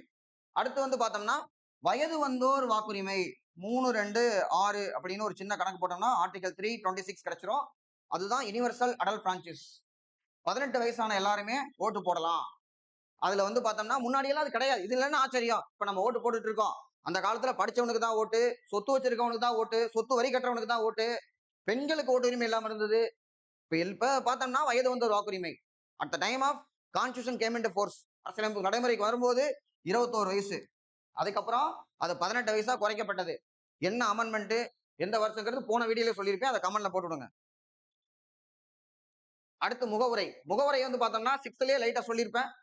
இதுல வந்து பார்க்கும்போது முகவுரை அரசியலமைப்பின் திறவுகோள். அது வந்து பார்த்தோம்னா KM முன்ஷி சொல்றாரு ஜாதகம்ங்கிறார். ஜாதகத்தை பார்த்தோம்னா இவருக்கு கிடைக்க வேண்டிய மாலைகள் என்ன, மரியாதைகள் என்ன, இவர் நாட்டையே ஆழ்வாரு அப்படின்லாம் ஒரு ஜாதக ஒரு கட்டத்தை பார்த்து சொல்றோம்ல. அதே மாதிரி பிரியாம்பிள பார்த்தாவே மொத்த அரசியலமைப்பு தெரியும். உடனே நீங்க சந்தேகம் கேட்கக்கூடாது. அப்ப பிரியாம்பிள் மட்டும் படிச்சுட்டு போய் டிஎன்பிஎஸ்சி எக்ஸாம் எழுத முடியுமான்னு? முடியாது. நம்ம வந்து கான்ஸ்டியூஷன் மொத்தம் தான் படிக்கணும். அவர் ஒரு இதுக்காக சொல்லியிருக்கிறார். பிரியாம்பிள பார்த்தா இந்தியா எப்படிப்பட்டதுன்னு தெரியும் அப்படிங்கிறதுக்காக சொல்லியிருக்கிறாரு. சோ நம்ம ஃபுல்லா தான் படிக்கணும். சரியா? டிஎன்பிஎஸ்சி எங்கெல்லாம் துருவி துருவி கேட்க முடியுமோ? ஒரு லீகல் எக்ஸாம் வைக்கிற மாதிரி நமக்கு வந்து சட்டத்துல பாருங்க, முனிசிபாலிட்டி பஞ்சாயத்து ராஜ் ஆக்ட் எல்லாம் படிக்க வைக்கிறாங்க. குரூப் 2A மெயின்ஸ்க்கு அந்த சட்டம் அந்த இருக்கிறவங்களுக்கு தெரியுமா இல்லையா, ஆனா நமக்கு தெரிஞ்சிருக்கணும் அப்படின்னு அதுல இருக்கக்கூடிய செக்ஷன்ஸ் எல்லாம் குரூப் 2A மெயின்ஸ்ல கேட்கறாங்க. சோ நம்மள்ட்ட எக்ஸ்பெக்டா தான் பண்றாங்க, அதை நம்ம பண்ணித்தான் ஆகணும். சோ பாருங்களா, பிரியாம்பலை பொறுத்த வரைக்கும் பார்த்தோம்னா ஜாதகம்னு KM முன்ஷி சொல்லியிருக்கிறார். அடையாள அட்டைன்னு என்னை பள்ளி வேலை சொல்றாரு. அது ஆன்மான்னு சொல்றவர் பார்த்தோம்னா கர்பூர்தாஸ் பர்கவா. எர்னஸ்ட் பர்கர் என்ன சொல்றாருன்னா அதை திறவுகோல் சொல்றவர் எர்னஸ்ட் பர்கர். இப்படி ஒவ்வொருத்தரும் அவங்களுடைய கருத்துக்கள் சொல்றாங்க. முகப்புரை என்பது ஒரு புத்தகத்துக்கான முன்னுரை மாதிரி. இந்த புக்ல என்ன இருக்குன்னு ஒரு முதல் பக்கத்திலே தெரியறது இல்லையா, அதே மாதிரி எழுக்க சொல்ற அந்த எசன்ஸ் ஆஃப் கான்ஸ்டியூஷன் தான் இந்த பிரியாம்பிள் அப்படிங்கிறது. இது வந்து பார்த்தோம்னா ஜனவரி 22, 1947 நம்முடைய ஜவஹர்லால் நேரு முன்மொழிந்த நோக்க தீர்மானம், அப்ஜெக்டிவ் ரெசல்யூஷன், குறிக்கோள் தீர்மானம் அப்படிம்பாங்க. அதைத்தான் அவரே மாடிஃபை பண்ணியிருக்கிறாரு. முகப்புரையை கொண்ட நாடு அப்படின்னு பார்த்தோம்னா அமெரிக்கா. அமெரிக்கால இருந்தா நம்ம வந்து முகப்புரையை எடுத்துக்கிறோம் அந்த மாடலை. ஆனா உள்ள இருக்கிற வார்த்தைகள்ல நீதி அப்படின்னு ஒரு வார்த்தை, சமூக பொருளாதார அரசியல் நீதி. சமூகம்னா நம்ம எல்லாம் சேர்ந்ததுதான், ஆண் பெண் முதியவர்கள் குழந்தைகள் கணவன் மனைவி குடும்பம், இந்த மாதிரி எல்லாமே ஜாதி மதம் இனம் மொழி எல்லாம் சேர்ந்ததான் சமுதாயம். சமுதாயத்துல ஒரு நீதி இருக்கணும். பொருளாதாரம் அப்படின்னா ஏழை பணக்காரன். அரசியல் தான் நம்முடைய பப்ளிக் ஆபீஸ் யாரெல்லாம் இருப்போம், இதுல ஒரு நீதி இருக்கணும். இது ரஷ்யால இருந்து எடுத்துக்கிட்டது. இப்ப பிரியாம்பிள் எடுத்துக்கிட்டது அமெரிக்கா. பிரியாம்பிள்குள் இருக்கக்கூடிய நீதி ரஷ்யாவோடது. பிரியாம்பிள்குள் இருக்கக்கூடிய சுதந்திரம் சமத்துவம் சகோதரத்துவம் அப்படிங்கிறது பார்த்தோம்னா பிரெஞ்சு புரட்சியில இருந்து எடுத்துக்கிட்டது. பிரான்ஸ்ல இருந்து பார்த்தோம்னா பாஸ்டில் அப்படின்னு ஒரு சிறைச்சாலை. மன்னர் வந்து கொடுமைப்படுத்துவாரு. மன்னரை எதிர்த்து யாராவது ஒரு வார்த்தை பேசினா பாஸ்டில பிடிச்சு போட்டுருவாங்க. அப்ப பாஸ்டில் சொல்லியே பயமுறுத்திட்டே இருந்திருக்கிறாங்க. என்னாச்சு, மக்கள் கோவப்பட்டு மன்னன் நல்லா போட்டு அடிச்சு எல்லாம் இது பண்ணி பாஸ்டில சுக்குநூறா உடைச்சு விட்டாங்க. உடைச்சு ஆளாளுக்கு ஒரு சில் எடுத்துட்டு வந்துட்டு யாராவது இனிமே பாஸ்டில் தூக்கி உள்ள போட்டுருன்னு சொன்னா, இங்க பாரு பாஸ்டில் இங்க இருக்கு பாரு அப்படின்னு சொல்லி சின்னதா ஒரு கல்ல காமிக்கிறது. அதை உடைச்சிட்டாங்க, பாஸ்டில் கிடையாதுன்னு சொல்லிட்டு. அப்ப சொன்னதா சுதந்திரம், நாங்க எல்லாரும் சுதந்திரமா இருப்போம். அந்த வார்த்தை வந்து பிரான்ஸ்ல உதயமானது, சுதந்திரம். அந்த பிரெஞ்சு கண்ட்ரோல் இந்த பாண்டிச்சேரியில தான் பாரதிதாசன் போன்றவர்களா இருந்து அந்த சுதந்திர காற்றை சுவாசிச்சு சுதந்திரத்தை நமக்கு வந்து கொடுத்துருக்காங்க. சோ சுதந்திரம் சமத்துவம் சகோதரத்துவம் அப்படிங்கிறது பிரெஞ்சு புரட்சி 1789 இருந்து எடுத்துக்கிட்டது. அதையும் நம்ம வந்து பார்த்தோம்னா பிரியாம்பிள்ல போட்டு வச்சிருக்கிறோம். அப்புறம் பார்த்தோம்னா ஒரே ஒரு முறை முகப்புரை திருத்தப்பட்டது. முகப்புரை பகுதியா இல்லவா அப்படின்னு கேட்டா 1960 பெருபாரி கேஸ்ல இல்லைன்னாங்க. பெருபாரி கேஸ்ல வந்து பார்த்தோம்னா 1960 பெருபாரி வழக்கு, அதுல வந்து பார்த்தோம்னா முகப்புரை ஒரு பகுதியே இல்லை அப்படின்ட்டாங்க, ஒரு அட்டை தான் அப்படின்ட்டாங்க. அதுக்கப்புறம் 1973 கேசவானந்த பாரதி, இந்த கேசவானந்த பாரதி வழக்குல வந்து பார்த்தோம்னா முகப்புரை ஒரு பகுதி தான் அப்படின்ட்டாங்க. அரசியலமைப்பின் எந்த பகுதியும் பாராளுமன்றம் திருத்தலாம், பகுதிதான் சொன்னதுக்கு அப்புறம் அதை ஒரு முறை மட்டும் திருத்தப்பட்டது. திருத்தும் போது 3 வார்த்தை சேர்த்துக்கிட்டாங்க. இப்போ கேட்ட குரூப் 2A மெயின்ஸ்ல இந்த கொஸ்டின் இருக்குது, 3 வார்த்தை வந்து சேர்த்துக்கிறாங்க. என்னன்னு பார்த்தோம்னா நமக்கு சமதர்மம் அப்படிங்கிறது, அடுத்து சமய சார்பின்மை அப்படிங்கிறது 2வது வார்த்தை. 10th புக்ல அழகா இருக்குது. ஒருமைப்பாடு, இன்டெகிரிட்டி. முதல்ல ஒற்றுமை மட்டும் இருந்தது, அதாவது யுனைட்டி மட்டும் இருந்தது, அதுக்கப்புறம் இன்டெகிரிட்டி சேர்த்துக்கிட்டாங்க. இப்ப சமதர்மம் சமய சார்பின் முக்கியமான ஒன்று. அடுத்தது என்ன சொல்லியிருக்காங்க, இந்திய மக்களாகிய நாம். பிரியாம்பிள் ஆரம்பிக்கும் போது இந்திய மக்களாகிய நாம் ஆரம்பிக்குது, முடிக்கும் போது இந்த அரசியலமைப்பை இயற்றி எங்களுக்கு நாங்களே கொடுத்துக் கொள்கிறோம். எங்களுக்கு நாங்களே கொடுத்துட்டோம்னா எப்படி யோசிச்சு பாருங்க, ஒரு கடையில போய் சாக்லேட் வாங்கி அந்த சாக்லேட் நம்மளே வச்சுக்கிறோம். அப்ப இந்த சாக்லேட் நம்ம சாப்பிடும்போது உனக்கு ஏதுன்னு கேட்டா இதை நானே எனக்கு வாங்கி எனக்கு நானே கொடுத்துக்கிட்டேன் அப்படின்னு சொல்றோம் இல்லையா, அப்ப அதுல ஒரு கெத்து இருக்குல்ல. அதே மாதிரி அரசியலமைப்பு உனக்கு ஏதுன்னு கேட்டா இந்த அரசியலமைப்பை எனக்கு நானே கொடுத்துக்கிட்டேன், வெள்ளைக்காரன் கொடுத்துட்டு போகல, அப்பனா அவன் கூட என்னை கண்ட்ரோல் பண்ண முடியாது, எங்களுக்கு நாங்களே கொடுத்துக் கொள்கிறோம். இந்திய மக்களாகிய நாம் சொல்லும் பொழுது அரசியலமைப்பினுடைய அதிகாரத்தினுடைய மூலம் யார்? Who is the source of the power? மக்கள் தான் அதிகாரத்தினுடைய மூலம். ஏன்னா மக்கள் தான் இதை எழுதியிருக்கோம் அப்படிங்கிறதுக்காக அந்த வாசகம் அப்படி தொடங்குது. அப்புறம் இந்தியா எப்படிப்பட்ட நாடு? இந்தியா இறையாண்மை கொண்ட நாடு, சமதர்ம நாடு, சமய சார்பற்ற நாடு, ஜனநாயக நாடு, குடியரசு நாடு. சோ இப்படி வந்து பார்க்கும்போது இந்த 5 கீவேர்டும் இதே ஆர்டர்ல, இறையாண்மை கொண்ட, சமதர்ம, சமய சார்பற்ற, மக்களாட்சி குடியரசு அப்படிங்கிறது ட்ரிபிள் எஸ் வரும். Sovereign, socialist, secular, triple S, DR, democratic republic. முதல்ல எஸ்டிஆர் தான் இருந்தது, சாவரின் டெமோக்ராட்டிக் ரிபப்ளிக். சோசியலிஸ்டும் சமய சார்பின்மை செக்குலரிசமும் நம்ம சேர்த்தோம், அதான் 42nd அமெண்ட்மெண்ட்ல நம்ம சேர்த்தது, ஒரு முக்கியமான ஒண்ணு. அடுத்து குடியுரிமை. குடியுரிமையை பொறுத்த வரைக்கும் 8வது புக்ல ஓரளவுக்கு டீட்டெயிலா இருக்கு. அப்புறமா நம்ம லட்சுமியாவது மற்ற புக்ல படிக்கலாம். இதுல ஓரளவுக்கு கணிசமான ஒரு 15, 20, 17 கேள்வி நம்ம கேட்டிருக்கிறாங்க. பட் பேசிக்கா நம்ம இதுல தெரிஞ்சுக்க வேண்டியது என்னன்னா, நம்ம எல்லாருமே குடிமக்கள். குடிமக்கள் அப்படின்னம்னா இந்தியாவில் நம்ம பிறந்ததுனால குடிமக்கள். அரசியலமைப்பு நம்ம என்ன சொல்லுதுன்னா, ஒரு நாடுனா முதல்ல நிலப்பரப்பு இருக்கணும். அதான் பகுதி 1 யூனியன் அண்ட் இட்ஸ் டெரிட்டரி. இப்ப இது பகுதி 2ல இருக்குங்கிறது முக்கியமான ஒண்ணு. நாட்டுக்கு நிலம் இருக்கணும், நிலத்துல மக்கள் இருக்கணும். அப்ப ஆர்டிகல் 5ல இருந்து 11 வரைக்கும் குடியுரிமையை பத்தி சொல்லுது. இது ஒரு லத்தீன் சொல்ல இருந்து எடுக்கப்பட்டிருக்கு. நகர அரசியல் வசிப்பவர் அப்படிங்கிறது பொருள் அப்படின்னு இருக்காங்க. சிட்டிசன் அப்படின்னா என்னன்னு சொல்லிட்டு அரசியலமைப்பு என்னன்னா ஆர்டிகல் 5, 6, 7, 8 இந்த 4மே 1950 ஜனவரி 26ஆம் தேதி அரசியலமைப்பு நடைமுறைக்கு வரும்பொழுது யாரெல்லாம் குடிமக்கள் அதோட நிறுத்திட்டாங்க. அப்ப அதுக்கப்புறம் இப்ப நம்ம எல்லாம் 90ல பிறந்த 90s கிட்ஸ் 2000க்கு அப்புறம் பிறந்த 2K கிட்ஸ் எல்லாம் இந்திய குடிமக்களா எப்படி மாறி இருக்கிறோம் அப்படின்னா அந்த பொறுப்பை பார்லிமெண்ட்ல விட்டுறாங்க. ஆர்டிகல் 11 பார்லிமெண்ட் எம்பவர் பண்ணுது. குடியுரிமை சம்பந்தமா நீங்க சட்டம் போட்டுக்கலாம்னு சொல்லிட்டு. அப்ப குடியுரிமை சம்பந்தமா பார்லிமெண்ட் 1955ல குடியுரிமை சட்டத்தை கொண்டு வர்றாங்க. இந்த சட்டத்தின்படி அரசியலமைப்பின்படி கிடையாது. குடியுரிமை சட்டம் 1955 படி ஒருவர் 5 வழிகளில் குடியுரிமை பெறலாம், 3 வழிகளில் குடியுரிமை இழக்கலாம். அவ்வளவுதான். இந்த சட்டம் 55ல போட்டு இன்னைக்கு எங்க 2026 வந்துட்டோமே, அப்படியே விட முடியுமா? காலப்போக்கில் நிறைய திருத்தங்கள் தேவைப்படும்ல. 9 முறை திருத்தி இருக்கிறோம். கடைசியாக திருத்தப்பட்டது ஒரு கான்ட்ரவர்சி ஆகி போச்சு. 2019ல கடைசியா திருத்தப்பட்டது. ஏற்கனவே எக்ஸாம்பிள் அதை கேட்டாங்க. இதுல அந்த 5 வழியில பெறலாம் அப்படின்னு சொல்றாங்கல்ல, அது என்னன்னு பார்த்தோம்னா 1 பிறப்பு வழியில பெறது. பிறப்புனா இப்ப நம்ம எல்லாம் இந்திய குடிமக்கள்லாம் எப்படி நம்ம இந்திய குடிமக்கள் ஏதாவது அப்ளிகேஷன் போட்டோமா, ஐயா நான் இந்திய குடிமகன் எனக்கு வந்து சர்டிபிகேட் கொடுங்கன்னு சொல்லிட்டு இல்ல. இந்தியாக்குள்ள பிறந்தாவே நம்ம இந்திய குடிமக்கள் ஆயிடுவோம். இந்தியாக்குள்ள பிறந்திருக்கணும், அவ்வளவுதான் நமக்கு தேவை. அப்ப பிறப்பின் மூலம் கிடைக்கக்கூடியதான் முதல்ல இருக்கக்கூடியது. 2வது என்னன்னா குழந்தை இந்தியாக்குள்ள பிறக்கல, ஆனா இந்தியர்கள் தான். இந்தியர்கள்னா வெளிநாட்டுக்கு போயிருக்காங்க, ஒரு 5 வருஷம் ஒர்க் பெர்மிட் விசா வாங்கியிருக்காங்க, ஏதோ ஒரு இதுல வந்து 5 வருஷம் இருக்காங்க, 6 வருஷம் இருக்கிறாங்க, அங்க குழந்தை பிறந்துருச்சு. அப்ப இருந்தாலும் அந்த குழந்தை இந்தியருடைய குழந்தை, அந்த குழந்தை இந்தியாவுக்கு தான் சேரும். அப்ப என்ன பண்ணோம்னா அங்க இருக்கக்கூடிய தூதரகத்துல போய் அவங்க பதிவு பண்ணுவாங்க. 1 வருஷத்துக்குள்ள அவங்க ரிப்போர்ட் பண்ணா இந்திய குடியுரிமை கொடுத்துருவாங்க. இப்ப முதல் 2மே டவுட்டே இல்ல. இந்தியர்கள் இந்த நாட்டுக்குள்ள பிறந்திருக்கு, நாட்டுக்கு வெளியில பிறந்திருக்காங்க. பிளைட்ல போகும்போது குழந்தை பிறந்தா எந்த சிட்டிசன் கேட்கக்கூடாது. அப்படியேப்பட்ட சூழ்நிலை வராது. சரியா? அடுத்து ரெஜிஸ்ட்ரேஷன் அண்ட் நேச்சுரலைசேஷன், பதிவு மூலம் இயல்புரிமை மூலம். இந்த புக்கை படிச்சு பார்த்தா 2 ஒரே மாதிரியே இருக்கும். அதாவது ஒருவர் இந்திய குடியுரிமை கோரி பொருத்தமான அங்கீகாரத்துடன் பதிவு செய்வதன் மூலம் கொடுப்பாங்க அப்படின்னு சொல்லிட்டு. அடுத்து இங்க விண்ணப்பத்தின் மூலம், இங்க பதிவு இங்க விண்ணப்பம். 2க்கு என்னன்னா ரெஜிஸ்ட்ரேஷன் அப்படிங்கிறது இதுக்கும் இருக்கக்கூடியது ஒரு மைனூட் டிஃபரன்ஸ். ரெஜிஸ்ட்ரேஷன்ல ஒருத்தர் குடியுரிமை வாங்கணும்னா அவருக்கும் இந்தியாவுக்கும் ஏதாவது ஒரு தொடர்பு இருக்கணும். ஒண்ணு தாத்தா பாட்டி இந்தியாவில இருந்து போயிருக்கலாம், அப்ப இந்திய வம்சாவளி, வெளிநாடு வாழ் இந்தியர். இல்லைன்னா இந்தியர்களை திருமணம் பண்ணிட்டு வந்திருக்கிறாங்க, ஒரு 7 வருஷம் கல்யாணம் பண்ணி இந்தியாவில் குடும்பம் நடத்துறாங்க அப்படின்னா வெளிநாட்டுக்காரர் இங்க கல்யாணம் பண்ணிட்டு ஆணோ பெண்ணோ 2 பேருமே கல்யாணம் பண்ணிட்டு இங்க வந்திருக்காங்க, குடும்பம் நடத்துறாங்க அப்படின்னா திருமண வாழ்க்கை. அப்ப 7 வருஷம் அப்படின்னா அவங்களுக்கு குடியுரிமை கொடுத்துடலாம். அப்ப அவங்களுக்கு இந்தியாவுக்கு தொடர்பு இருக்கு. Overseas citizen of India OCI card வச்சிருக்காங்கன்னா 5 வருஷம் வச்சிருக்காங்கன்னா கொடுத்துடலாம். ரெஜிஸ்ட்ரேஷன் அப்படின்னா அதுல ஒரு அர்த்தம் இருக்குது. நேச்சுரலைசேஷன் இயல்புரிமைனா அவங்க வெளிநாட்டுக்காரவங்க, அவங்களுக்கு இந்தியாவுக்கு சம்பந்தமே இல்லை, ஆனாலும் அடம் பிடிக்கிறாங்க நான் இந்திய குடியுரிமை தான் வேணும்னு சொல்லிட்டு. அப்ப அவங்களுக்கு வந்து என்னன்னா கண்டிஷன் வச்சிருக்கிறோம். இந்த இடத்துல இதை மட்டும் நான் சொல்றேன், இதுல இல்ல இருந்தாலும் தெரிஞ்சுக்கங்க, ஏன்னா அது கன்ஃபியூஸ் ஆகிற இடம் அப்படின்னு சொல்றேன் நானு. அப்ளிகேஷன் கொடுக்கறதுக்கு முன்னாடி, நேச்சுரலைசேஷன் அப்ளிகேஷன் கொடுக்கறதுக்கு முன்னாடி 12 மாசம் இந்தியாவில் தங்கி இருந்திருக்கணும். ஒரு நாள் கூட நம்ம வந்து இந்தியா வெளியில் இருக்கக்கூடாது, இந்தியாவுக்குள்ள இருக்கணும். ஃபாரின் ட்ரிப் அதை பாஸ்போர்ட்ல நம்ம செக் பண்ணுவோம். 12 மாசம் தங்கி இருக்கணும். ஸோ 12 மாசம் தங்கி இருந்தா தான் அப்ளிகேஷனே கொடுக்க முடியும். அப்படி இருக்கும்போது அப்ளிகேஷன் செக் பண்ணும்போது 12 மாசத்துக்கு முன்னாடி ஒரு 14 வருஷத்தை நான் எடுப்பேன்.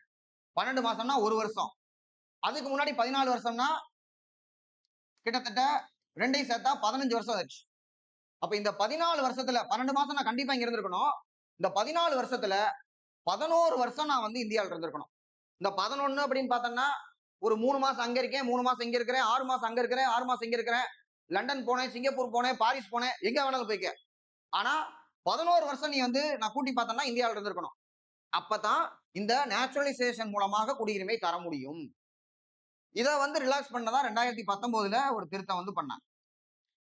பங்களாதேஷ், பாகிஸ்தான், ஆப்கானிஸ்தான் சேர்ந்த முஸ்லீம் மட்டும் இல்லாம மத்த எல்லா மைனாரிட்டிஸும் அந்த கண்ட்ரியில ஏன்னா மெஜாரிட்டின்னு சொல்லி சொன்னாங்க.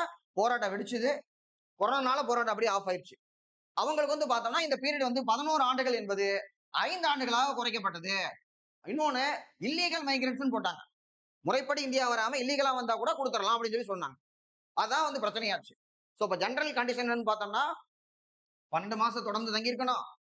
லாஸ்ட் 14 இயர்ஸ்ல 11 வருஷம் வந்து பார்த்தோம்னா இங்க இருந்திருக்கணும். அப்படி இருந்தா தான் அப்ளிகேஷனே கொடுக்க முடியும். சிலருக்கு இது ரிலாக்ஸ் பண்ணலாம் நேச்சுரலைசேஷன்ல. ஃபார் எக்ஸாம்பிள் அன்னை தெரசாவுக்கு நம்ம ரிலாக்ஸ் பண்ணணும். அன்னை தெரசாவை இந்திய குடிமகள்னு சொல்றது நமக்கு பெருமை. அதனால அவங்களுக்கு போயிட்டு அம்மா நீங்க வந்து 12 மாசம் இங்க இருந்தீங்களாமா, 11 வருஷம் கண்டிஷன் சாட்டிஸ்ஃபை பண்ணீங்களாமா அப்படின்னு அவங்கள்ட்ட கேட்கலாமா? கேட்டா டப்புன்னு கொடுத்து அவங்க இந்திய குடிமகன் சொல்றது நமக்கு பெருமை. அதை நம்ம பண்ணியிருக்கிறோம். அடுத்து 5வது பார்த்தோம்னா நாடுகள் இணைப்பு மூலமாக ஒரு நாடு இந்தியாவை வந்து பார்த்தோம்னா பாண்டிச்சேரி பிரெஞ்சு கண்ட்ரோல் இருந்தது. கோவா வந்து பார்த்தோம்னா போர்ச்சுகீஸ் கண்ட்ரோல் இருந்தது. கோவாவை நம்ம சேர்த்துக்கிட்டோம். கோவால இருந்தவங்க எல்லாம் போர்ச்சுகீசியரா இருந்தவங்க இந்தியர்களா மாறிட்டாங்க. பாண்டிச்சேரி சேர்த்துக்கிட்டோம். அங்க இருந்த பிரெஞ்சுக்காரா இருந்தவங்க இந்தியர்களா மாறிட்டாங்க. நாளைக்கே ஒரு உதாரணத்துக்கு சொல்றேன். நாளைக்கே சைனா மேல நம்ம படையெடுத்து போய் சைனாவை இந்தியாவோட சேர்த்துட்டோம்னு வச்சுக்கோங்க, நடக்காது. சேர்த்துட்டா அங்க இருக்கிறவங்களும் இந்தியர்களா மாறிடுவாங்க. நீங்க ரிவர்ஸ்ல கேட்கலாம், சைனாக்காரன் நம்மள படையெடுத்து அவன் நம்மளை சேர்த்துட்டானா நம்மள சைனர்களா மாறிடுவோம். எஸ், அப்படித்தான் சொல்லிக்கிட்டு இருக்கான். 1962 இந்தோ சைனா வார்ல ஆப்கானிஸ்தான் ஜம்மு அண்ட் காஷ்மீர் ரெண்டையுமே பிடிச்சாங்க, கொஞ்சம் கொஞ்சம் பிடிச்சாங்க. சாரி, ஆப்கானிஸ்தான் இல்ல, நம்முடைய அருணாச்சல பிரதேஷ். இந்த அருணாச்சல பிரதேசத்துக்கு வந்து பார்த்தோம்னா நம்ம போனோம்னா என் நாட்டுக்கு நீங்க வரீங்கன்னு கேட்கறான். அருணாச்சல இருக்கவங்க யாராவது சைனாக்கு போகணும் விசா வேணும்னு கேட்டோம்னா விசாலாம் தேவையில்லை, உங்க நாட்டுக்கு உள்ள இருந்து உங்க நாட்டுக்கே போறதுக்கு எதுக்கு உங்களுக்கு விசா, அருணாச்சல பிரதேஷ் சைனாக்குள்ள தான் இருக்கு அப்படின்னு வந்து சொல்லிக்கிறான். சோ அதுதான் இந்த குடியுரிமையில ஒரு பாட்டு என்னன்னா, ஒரு நாட்டை நம்ம சேர்த்துட்டோம்னா அந்த பகுதியில் இருக்கிறவங்க எல்லாருமே அந்த நாடு குடிமக்களா மாறிடுவாங்க. நம்ம 5வது அந்த வழியை வச்சு விட்டோம். அடுத்து இழக்கிறது. இழக்கிறது 3 வழி இருக்கு. அது பார்த்தோம்னா நன்னுனா துறவின்னு சொல்லுவாங்களா, அப்ப ரினன்சியேஷன் துரத்தல், தானா முன் வந்து எனக்கு வேண்டாம்னு சொல்றது. நான் எப்ப எனக்கு வேணாம்னு சொல்லுவேன்? எனக்கு அமெரிக்கால கொடுக்கறதுக்கு ரெடியா இருக்கிறாங்க, இங்கிலாந்துல கொடுக்கறதுக்கு ரெடியா இருக்காங்க, அப்ளை பண்ணிட்டு எல்லா ப்ராசஸ் முடிஞ்சிருச்சு, எனக்கு வேண்டாம் அப்படின்னு சொல்லிட்டு அங்க போய் நான் வந்து வாங்கிக்கலாம். நான் வேண்டாம்னு சொல்லவே இல்லை. அங்க வாங்கிட்டேன்னா அவங்க சொல்லிடுவாங்க, உங்க ஆள் ஒருத்த வந்திருக்கேன், நாங்க குடியுரிமை கொடுத்துட்டோம் அப்படின்னு சொன்னா 2வது கண்டிஷன் டெர்மினேஷன், முடிவுக்கு வந்துரும். 3வது வந்து பார்த்தோம்னா டிப்ரிவேஷன், இழத்தல், அவனை பிடிச்சி பறிக்கிறது. நம்ம குடியுரிமை பறிச்சா நம்ம எங்க போவோம்? நாமெல்லாம் இந்திய நாட்டை சேர்ந்தவங்க இல்லையா? பட் இந்த நேச்சுரலைசேஷன் ரெஜிஸ்ட்ரேஷன்ல வர்றான்ல, அவன் வந்து வெளிநாட்டுல தான் இருக்கிறான். அந்த குடியுரிமை வேணாம்னு சொல்லிட்டு நம்மளுக்கு கொடுக்குறோம். நம்ம கொடுத்து அவன் வந்து இங்க இருக்கும்போது 2 வருஷம் வந்து ஜெயிலுக்குள்ள இருக்கிறான்னு வச்சுக்கோங்க, தேவையா? நீ இங்க வந்து ஜெயிலுக்குள்ள இருக்கிறது தான் இந்திய குடியுரிமை வாங்கிட்டு வந்தியா, உன் ஊருக்கே போகும் சொல்லி அவன் என்ன பண்ணுவோம், ரீபேட்ரிஷன் ஒரு வார்த்தை சொல்லுவோம். அவனை திரும்ப அவனுடைய நாட்டுக்கே நம்ம அனுப்பிச்சிடலாம். அப்புறம் போறப்ப எதிரி நாட்டுக்கு உதவி செய்யறான், வணிகம் பண்றான், இந்த மாதிரியான கண்டிஷன்ல மீறுறாங்க, பால்சா சொல்லி வாங்கியிருக்கிறான், இதெல்லாம் பண்ணா அவனுக்கு குடியுரிமையை ரத்து பண்ணி நம்ம வந்து திருப்பி அனுப்பிச்சிடும். அதான் டிப்ரிவேஷன் அப்படிங்கிறது. பாக மொத்தம் 5 வழியில பெறலாம், 3 வழியில இழக்கலாம். சோ இதை வச்சு நம்ம வந்து குடியுரிமையை வந்து பிக்ஸ் பண்றோம். குடிமக்களுக்குன்னே சில உரிமைகள் இருக்கு. குடிமக்கள்னா இப்ப நம்ம எல்லாம் குடிமக்கள்னா நமக்கு அடுத்து வந்து பார்த்தோம்னா அடிப்படை உரிமைகள் இருக்கும். நமக்கு மட்டும் சில உரிமைகள் இருக்கும். வெளிநாட்டுக்காரர் இங்க வந்தாலும் அவருக்கு வந்து உரிமைகளும் இருக்கக்கூடியது. இப்ப நமக்குன்னு சில சிறப்பு சலுகைகள்லாம் இருக்கு, அதை நம்ம மட்டும்தான் என்ஜாய் பண்ண முடியும். அதுக்கு தான் குடியுரிமைன்னு ஒண்ணு வச்சிருக்கிறோம். அடுத்து அடிப்படை உரிமை. இதுதான் பாலிட்டிலேயே முக்கியமான டாபிக். டிஎன்பிஎஸ்சி பெர்ஸ்பெக்டிவ்ல, யூபிஎஸ்சியில பார்த்தோம்னா ஃபண்டமெண்டல் ரைட்ஸ்ல கொஸ்டின் கம்மியா இருக்கும். அவன் பார்லிமெண்ட், பிரசிடென்ட், கவர்னர் அந்த மாதிரி தான் போவான். ஆனா இங்க நமக்கு வந்து பார்த்தோம்னா அடிப்படை உரிமைகளை தான் கொஸ்டின் அதிகமா, கிட்டத்தட்ட 105 கொஸ்டின், ரூல் ஆஃப் லாவையும் சேர்த்தா 110 கொஸ்டின். நான் அந்த ஃபர்ஸ்ட் வீடியோல வேலைக்கு சொல்லியிருப்பேன் தனியா. இதுல அடிப்படை உரிமைகள்ல பொறுத்த வரைக்கும் இந்த 10th புக்ல நீங்க எந்த புக்ல வேணாலும் படிக்கலாம். சந்திரசேகர் புக்ல படிச்சீங்கன்னா 200 பக்கத்துக்கு இருக்கும். லட்சுமியாவிலே ஒரு 30-40 பக்கம் இருக்கும். நிறைய புக்ல, பெரிய பெரிய புக்ல நிறைய இருக்கும். ஆனா ஒரே ஒரு பக்கத்துல இந்த புக்ல ஃபண்டமெண்டல் ரைட்ஸ் இருக்கு. இந்த ஒரு பக்கத்தை தரவு பண்ணிட்டு அதுக்கப்புறம் எத்தனை புக் வேணாலும் நீங்க படிங்க, தப்பே இல்லை. அதுல நம்ம ஞாபகம் வச்சுக்கணும், நாம டிஎன்பிஎஸ்சி எக்ஸாம் படிக்கிறோம். நம்ம என்ன கோர்ட்ல போய் வாதாட போறோமா, இல்ல வந்து நம்ம ஆராய்ச்சி ஏதாவது பண்ணி பிஹெச்டி வாங்க போறோமா? இல்ல. எல்லாத்த பத்தியுமே நம்ம கொஞ்சம் கொஞ்சம் தெரிஞ்சிருக்கணும். ஏதோ கொஞ்சம் விஷயத்தை பத்தி நிறைய தெரிஞ்சிருக்க வேண்டிய அவசியம் நமக்கு கிடையாது. அப்ப இந்த பாடத்தை இந்த ஒரு பக்கம் இந்த 10th புக்குக்கே இருக்கக்கூடிய முக்கியமான சிறப்பு என்னன்னா, ஃபண்டமெண்டல் ரைட்ஸை ஒரே பக்கத்துல படிக்கலாம். அதான் நம்ம பண்ண வேண்டியது. சோ இப்ப அடிப்படை உரிமையை பொறுத்த வரைக்கும் முக்கியமான ஃபேக்ட்னா இது பார்ட் 3ல இருக்கு. அதான் ஃபர்ஸ்ட் இம்பார்ட்டன்ட். அப்புறம் இது அமெரிக்கால இருந்து எடுத்துக்கிட்டோம், யூஎஸ்ஏல இருந்து எடுத்துக்கிட்டோம். 2வது முக்கியமான விஷயம். 3வது பார்த்தோம்னா ஆர்டிகல் 12ல இருந்து 35 வரைக்கும் இருக்கு அப்படிங்கிறது. இதுக்கப்புறம் வந்து பார்க்கும்போது இதை நம்ம மகா சாசனம், மேக்னகட்டான்னு சொல்லுவோம். மேக்னகட்டானா என்னன்னா, இங்கிலாந்துடைய ஜான் மன்னன், இங்கிலாந்துல ஒரு மன்னன் 1215 12-15ல அவன் பார்த்து பாருன்னா மக்களுக்கு பில் ஆஃப் ரைட்ஸ், உரிமைகள் மசோதா எழுதி தரான். அரசியலமைப்புல நம்ம கொடுத்தா பரவாயில்ல, எந்த மன்னனாவது மக்களாகிய உங்களுக்கு உரிமைகள் இருக்கு, உங்க உரிமைகளை நான் மீற மாட்டேன் அப்படின்னு மன்னன் வாக்கு கொடுப்பானா? மன்னன்னா வந்து கடவுளின் பிரதிநிதி அப்படிமா, என்னைய வந்து கடவுளே அனுப்பிச்சு வச்சிருக்காரு, நீங்க என்ன ஓட்டு போட தேர்ந்தெடுத்தீங்க அப்படித்தான் இருப்பான். ஆனா அவனை மிரட்டி வாங்கியிருக்கிறாங்க. அவன் கொடுத்த அந்த பில் ஆஃப் ரைட்ஸ் தான் மேக்னா கரெக்டா மகா சாசனம் அப்படிங்கிற சாதாரணமா ஒரு டாக்குமெண்ட் அது சாசனம். பட் இந்த இது வந்து பார்த்தோம்னா மகா சாசனம். இதுக்கப்புறம் எது வந்து பெரிய தாக்கத்தை ஏற்படுத்துதோ அது மகா சாசனம். உதாரணத்துக்கு 1854ல சார்லஸ் வுட்ஸ் வந்து எஜுகேஷனுக்காக ஒரு ரிப்போர்ட் கொடுத்தார் இந்தியால மெக்காலேக்கு அப்புறம். மெக்காலே வெறும் இங்கிலீஷ் படிச்சா போதும் அப்படின்னா, சார்லஸ் வுட் வந்து பார்த்தோம்னா வட்டார மொழியில படிக்கலாம்னாப்ல. பெண் கல்வியை ஊக்குவிக்கணும்னாரு. ஆசிரியர் கல்வியை நம்ம அதிகப்படுத்தினா தான் நிறைய பேர் படிப்பாங்கன்னாரு. அப்ப சார்லஸ் வுட்டோடது இந்தியாவுடைய கல்வி வளர்ச்சியினுடைய மகா சாசனமா போச்சு. இங்கிலாந்தை பொறுத்த வரைக்கும் ஆங்கில கிழக்கிந்திய கம்பெனி நம்மள ரூல் பண்ணிட்டு இருந்தான். கம்பெனியை அடுத்து பார்லிமெண்ட் கண்ட்ரோல்லயே நம்ம ரூலுக்கு வந்தோம். விக்டோரியாவுடைய பேரறிக்கை, நீங்க 2 பேரும் 2 கண்ணு மாதிரி அப்படின்னாங்க. இங்கிலாந்து ஒரு கண்ணுனா நீங்க எனக்கு இன்னொரு கண்ணு அப்படின்னு அந்த அம்மா அறிக்கை விடுச்சு. அந்த அறிக்கையை பார்த்துட்டு இதுதான்டா மகாசாசனம், இந்திய நிர்வாகத்தினுடைய மகாசாசனம் சொல்லி 1858 விக்டோரியாவுடைய பேரறிக்கை, அதை தொடர்ந்து வந்த கவர்மெண்ட் ஆஃப் இந்தியா ஆக்ட் மகாசாசனம் அப்படின்னு சொல்லி நம்ம வந்து சொல்லுவோம். இப்படி மகாசாசன வரிசையில முதல் மகாசாசனம் பார்த்தோம்னா ஜானுடைய 12, 15. இப்ப நமக்கு வந்து பார்த்தோம்னா அரசியலமைப்பினுடைய மகாசாசனம் சொன்னோம்னா அடிப்படை உரிமைகள் பார்ட் 3ல இருக்கக்கூடியது. கிரான்வில்லி ஆஸ்டின் அவர் என்ன சொல்றாருன்னா, அடிப்படை உரிமைகளும் அரசின் வழிநெறிமுறை கோட்பாடுகளும் அரசியல் அமைப்பின் மனசாட்சி அப்படிங்கிறார். கன்சென்ஸ் ஆஃப் கான்ஸ்டிடியூஷன் அப்படிங்கிறார். ஒரு முக்கியமான பாயிண்ட் கேட்டிருக்காங்க. சோ இப்ப இதுல ஃபண்டமெண்டல் ரைட்ஸ்னுடைய முக்கியமான பாயிண்ட் சொல்லியாச்சு. அடுத்து என்னென்ன ரைட்ஸ் இருக்கு அப்படின்னு சொல்லி நம்ம பார்க்க போறோம். இதுல 12ல இருந்து 35 வரைக்கும் பார்த்தோம். ஆனா இங்க உரிமைகளை பொறுத்த வரைக்கும் மொத்தம் 6 உரிமைகள் இருக்கு. ஒரு முக்கியமான ஒண்ணு. அடுத்த முக்கியமான ஒண்ணு 6 உரிமைகள் இருக்கு. At the time of constitution came into force, அரசியலம் நடைமுறைக்கு வரும்பொழுது 7 இருந்துச்சு. அப்பனா 1 போயிருச்சு. எது போச்சுன்னு பார்த்தோம்னா சொத்துரிமை. அப்ப சொத்துரிமைங்கிறது இல்லையா அப்படின்னு பார்த்தோம்னா ஆர்டிகல் 31ல இருந்ததை அழகா வெட்டி கொண்டு போய் 307 பேஸ்ட் பண்ணிட்டோம். நம்ம இங்க இருக்கிறது லபக்குன்னு தூக்கி கொண்டு போய் அங்க வந்து நம்ம வந்து ஒட்டி வச்சிருக்கிறோம். அப்ப நமக்கு 6 இருக்கு. 6ல முதல்ல இருக்கக்கூடியது சமத்துவ உரிமை. நம்ம எல்லாருமே சமம்னு சொல்லக்கூடியது. அது ஆரம்பிக்கிறது 14ல. அப்ப 12ம் 13 எங்க போச்சு அப்படின்னு ஒரு சந்தேகம் வரும். இந்த 12 என்னன்னா, முதல்ல இந்த உரிமைகள்லாம் என்னன்னு தெரிஞ்சுக்கணும். நம்மளுடைய விருப்பத்தை நம்ம உரிமைன்னு சொல்ல முடியுமானா முடியாது. ஒரு காலத்துல நம்ம படிக்கணும்னு ஆசைப்பட்டோம்னா அதை வந்து உரிமைன்னு இல்ல, அது விருப்பமா இருந்தது. ஆனாலும் அந்த விருப்பம் எல்லாத்துக்கும் நிறைவேற்ற வாய்ப்பு கொடுக்கல. ஸ்மிருதி சுருதின்னு 2ஆ பிரிச்சாங்க. சுருதினா வாய் வழியா சொல்லி கொடுக்கறது, ஸ்மிருதினா எழுதி வைக்கிறது. சுருதியில வந்து பார்த்தோம்னா ஒருத்தர் சொன்னா மட்டும்தான் நம்ம கத்துக்க முடியும். அப்ப எல்லாத்துக்கும் சொல்லி தரல, எல்லாரும் கத்துக்கவும் இல்லை. அப்ப படிக்கணும் அப்படிங்கிறது விருப்பமா இருந்தா கூட அந்த விருப்பத்தை நான் உரிமையா கேட்க முடியாது. ஆனா இன்னைக்கு படிக்கிறது ஒரு உரிமை. அது ஒரு உரிமையாவே நம்ம வந்து வச்சிருக்கிறோம். அப்ப உரிமைனா என்னுடைய விருப்பம், அது எல்லோராலும் ஏற்றுக்கொள்ளப்பட்டதா இருக்கணும், எனக்கு தேவையானதா இருக்கணும், அது சமுதாயம் அங்கீகரிக்கணும். இப்ப மனுஷனா நம்ம வாழ்றதுக்கு அடிப்படையா சில உரிமை தேவை அப்படிங்கறத அடிப்படை உரிமை நம்ம வச்சிருக்கிறோம். இந்த அடிப்படை உரிமைகளை இப்ப நம்ம வந்து பார்த்தோம்னா சட்டமன்றம் இருக்கு, நிர்வாகம் இருக்கு, ஜுடிஷியரி இருக்கு.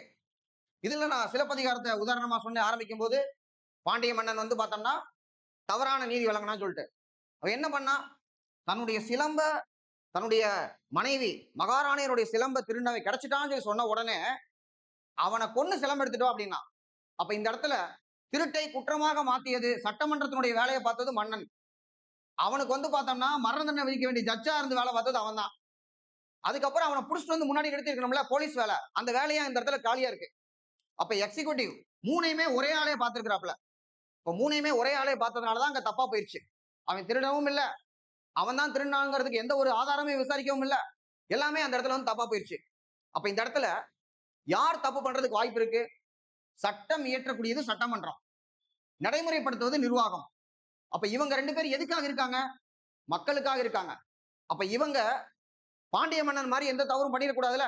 அப்ப இவங்க மக்களை பாதுகாக்கிறதுக்காக நம்ம உருவாக்கப்பட்ட சட்டமன்றமும் நிர்வாகமும் மக்களுடைய உரிமைகளை மீறக்கூடாது அப்படிங்கிறதுக்காகத்தான் நம்ம வந்து என்ன பண்ணிருக்கோம்னா இந்த அடிப்படை உரிமைகளை வச்சிருக்கோம். அப்ப அரசு என்ன பண்ணணும்னு சொல்றது இல்ல அடிப்படை உரிமைகள், எதை பண்ணக்கூடாதுன்னு சொல்றதா அடிப்படை உரிமைகள். அப்ப யார் அரசுன்னு ஒரு கேள்வி வரும்ல, அதுக்கு தான் ஆர்டிகல் 12 அரசு என்பதன் பொருள்.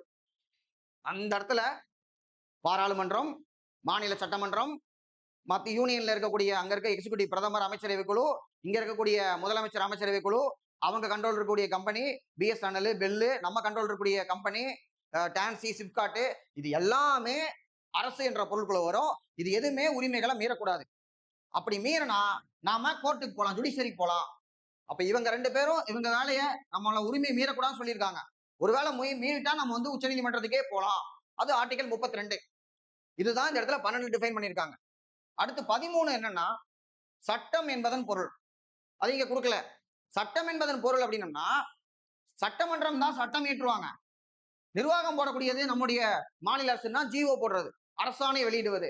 அதே மாதிரி பிரஸ் ரிலீஸ், இப்ப கூட டிஎன்பிசி நம்முடைய எக்ஸாம் ரத்தாச்சு, ஒரு பிரஸ் ரிலீஸ் வருது. அடுத்து இந்த தேதியில் நடத்தப்படும் ஒரு பிரஸ் ரிலீஸ் வருது.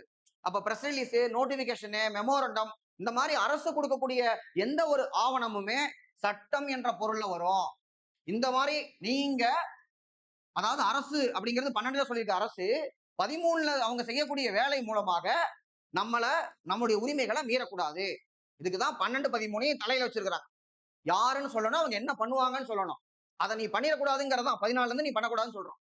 இப்ப வந்து பாத்துருங்க, முதல் உரிமை சமத்துவ உரிமை. இந்த முதல் உரிமையில 1, 2, 3, 4 ஆர்டிகல் 14ல இருந்து 17 வரைக்கும் சமம்னா 2 பேர் சமமா இருக்கும். ஒருத்தனை தாழ்த்தனா ஒரு ஆள் பெரிய ஆள் ஆயிடுறான். அப்ப யாரையும் தாழ்த்தக்கூடாது, யாரையும் தாழ்த்தக்கூடாது அப்படிங்கறதான் ஆர்டிகல் 14ல இருந்து 17 வரைக்கும் இருக்கக்கூடியது. 18 யாரையும் உயர்த்த வேணாம், ஒருத்தனை உயர்த்தினாலும் சமம் இல்லாம போயிடும். 14 என்ன சொல்றாங்க, சட்டத்தின் முன் அனைவரும் சமம். நம்ம ரொம்ப டீப்பா போக வேண்டாம், இந்த ஒரு பக்கத்தை ஜஸ்ட் மனப்பாடம் பண்ணணும். அதுக்கப்புறம் ஃபண்டமெண்டல் ரைட்ஸ் நம்ம வந்து ப்ரீவியஸ் இயர் கொஸ்டின் வச்சு உங்களுக்கு தெளிவா இன்னும் டீப்பா நான் எடுக்கிறேன். இதோடைய அப்ஜெக்டிவ் ஃப்ரெஷ்ஷா படிக்கிறீங்க அப்படின்னா ரிலாக்ஸா இதை நீங்க வந்து கோ த்ரூ பண்ணணுங்கிறதுக்காக தான். சோ சட்டத்தின் முன் அனைவரும் சமம் அப்படிங்கிறது ஆர்டிகல் 14. சட்டம்னு ஒண்ணு இருக்குன்னா அது முன்னாடி எல்லாருமே சமம். சட்டத்தை போட்டவங்க கூட அதை விட உயரமா போயிட முடியாது, எனக்கு பொருந்தாதுன்னு சொல்ல முடியாது. அப்ப வேலிய பயிரை மடக்கூடாதுன்னு சொல்லுவாங்கல்ல, அதுதான் 14. சட்டத்துக்கு முன்னாடி எல்லாருமே சமம். ஜமீன்தாரா இருந்தாலும் சரி, ஜமீன்தார்ட்ட வேலை செய்யற பண்ணையாளா இருந்தாலும் சரி, எல்லாருமே சட்டத்துக்கு முன்னாடி சமம்பா அப்படின்னு கொண்டு வந்தது. இதை வந்து ரூல் ஆஃப் லான்னு சொல்லுவாங்க. சட்டத்தின் ஆட்சி. சட்டம் போட்டு வச்சுட்டா அதுபடிதான் எல்லாருமே நடக்கணும். சட்டம் போட்டவங்களே கூட சட்டத்தை மீறக்கூடாது. அதை சொன்னவர் ஏவி டைசி அப்படிங்கிறவர். அடுத்த ஆர்டிகல் 15 ஜாதி, மதம், இனம், பாலினம், பிறப்பிடம், மொழி, இந்த மாதிரி எந்த ஒரு வேறுபாடுமே காட்டக்கூடாது அப்படிங்கறதா ஆர்டிகல் 15. பொது இடத்துல வேறுபாடு காட்டக்கூடாது. அது பொது இடம் என்றால் அரசாங்கத்துக்கு சொந்தமானது மட்டும் இல்ல, தனியாரா இருக்காங்க, ஒரு ஹோட்டல், அது பிரைவேட் ஹோட்டல் தான், ஆனா பொதுமக்கள் பயன்படுத்தக்கூடிய இடம், அங்க 2 தட்டு யூஸ் பண்றதோ, இல்ல ஒரு டீ கடை, தனியார் கடை தான், ஆனா அங்க 2 டம்ளர் வச்சு டீ போடுறோம், அது கூட தவறான ஒண்ணு, அதை பண்ணவே கூடாது. பொது இடத்துல வந்து பார்த்தோம்னா வேறுபாடு காட்டக்கூடாது அப்படிங்கிறான். அப்ப ஸ்கூல்ல வந்து பார்த்தோம்னா இடஒதுக்கீடு கொடுக்க செல்லுமான்னு கேட்டா செல்லும். இடஒதுக்கீடு என்பது 2000 வருஷமா தாழ்த்தி வச்சிருந்த நம்மள ஈக்குவல் பண்றதுக்காக கொடுக்கப்பட்டதான் இந்த இடஒதுக்கீடு தவிர, இடஒதுக்கீடுங்கிறது என்னது, யாரையும் உயர்த்துவதற்காக கிடையாது. அதான் அதோட பர்பஸ். சோ 15ல பொது இடங்கள்ல அதுல 5 காரணம்: மதம், இனம், ஜாதி, பாலினம், பிறப்பிடம். அடுத்து 16 வந்து பார்த்தோம்னா நமக்கு இருக்கக்கூடிய இந்த டிஎன்பிஎஸ்சி வேலைக்கு நம்ம எழுதுறோம் இல்லையா, அது பொது வேலை வாய்ப்பில் வேறுபாடு காட்டக்கூடாது. அப்ப ரிசர்வேஷன் கொடுக்கலாமா, கொடுக்க வேண்டாமா?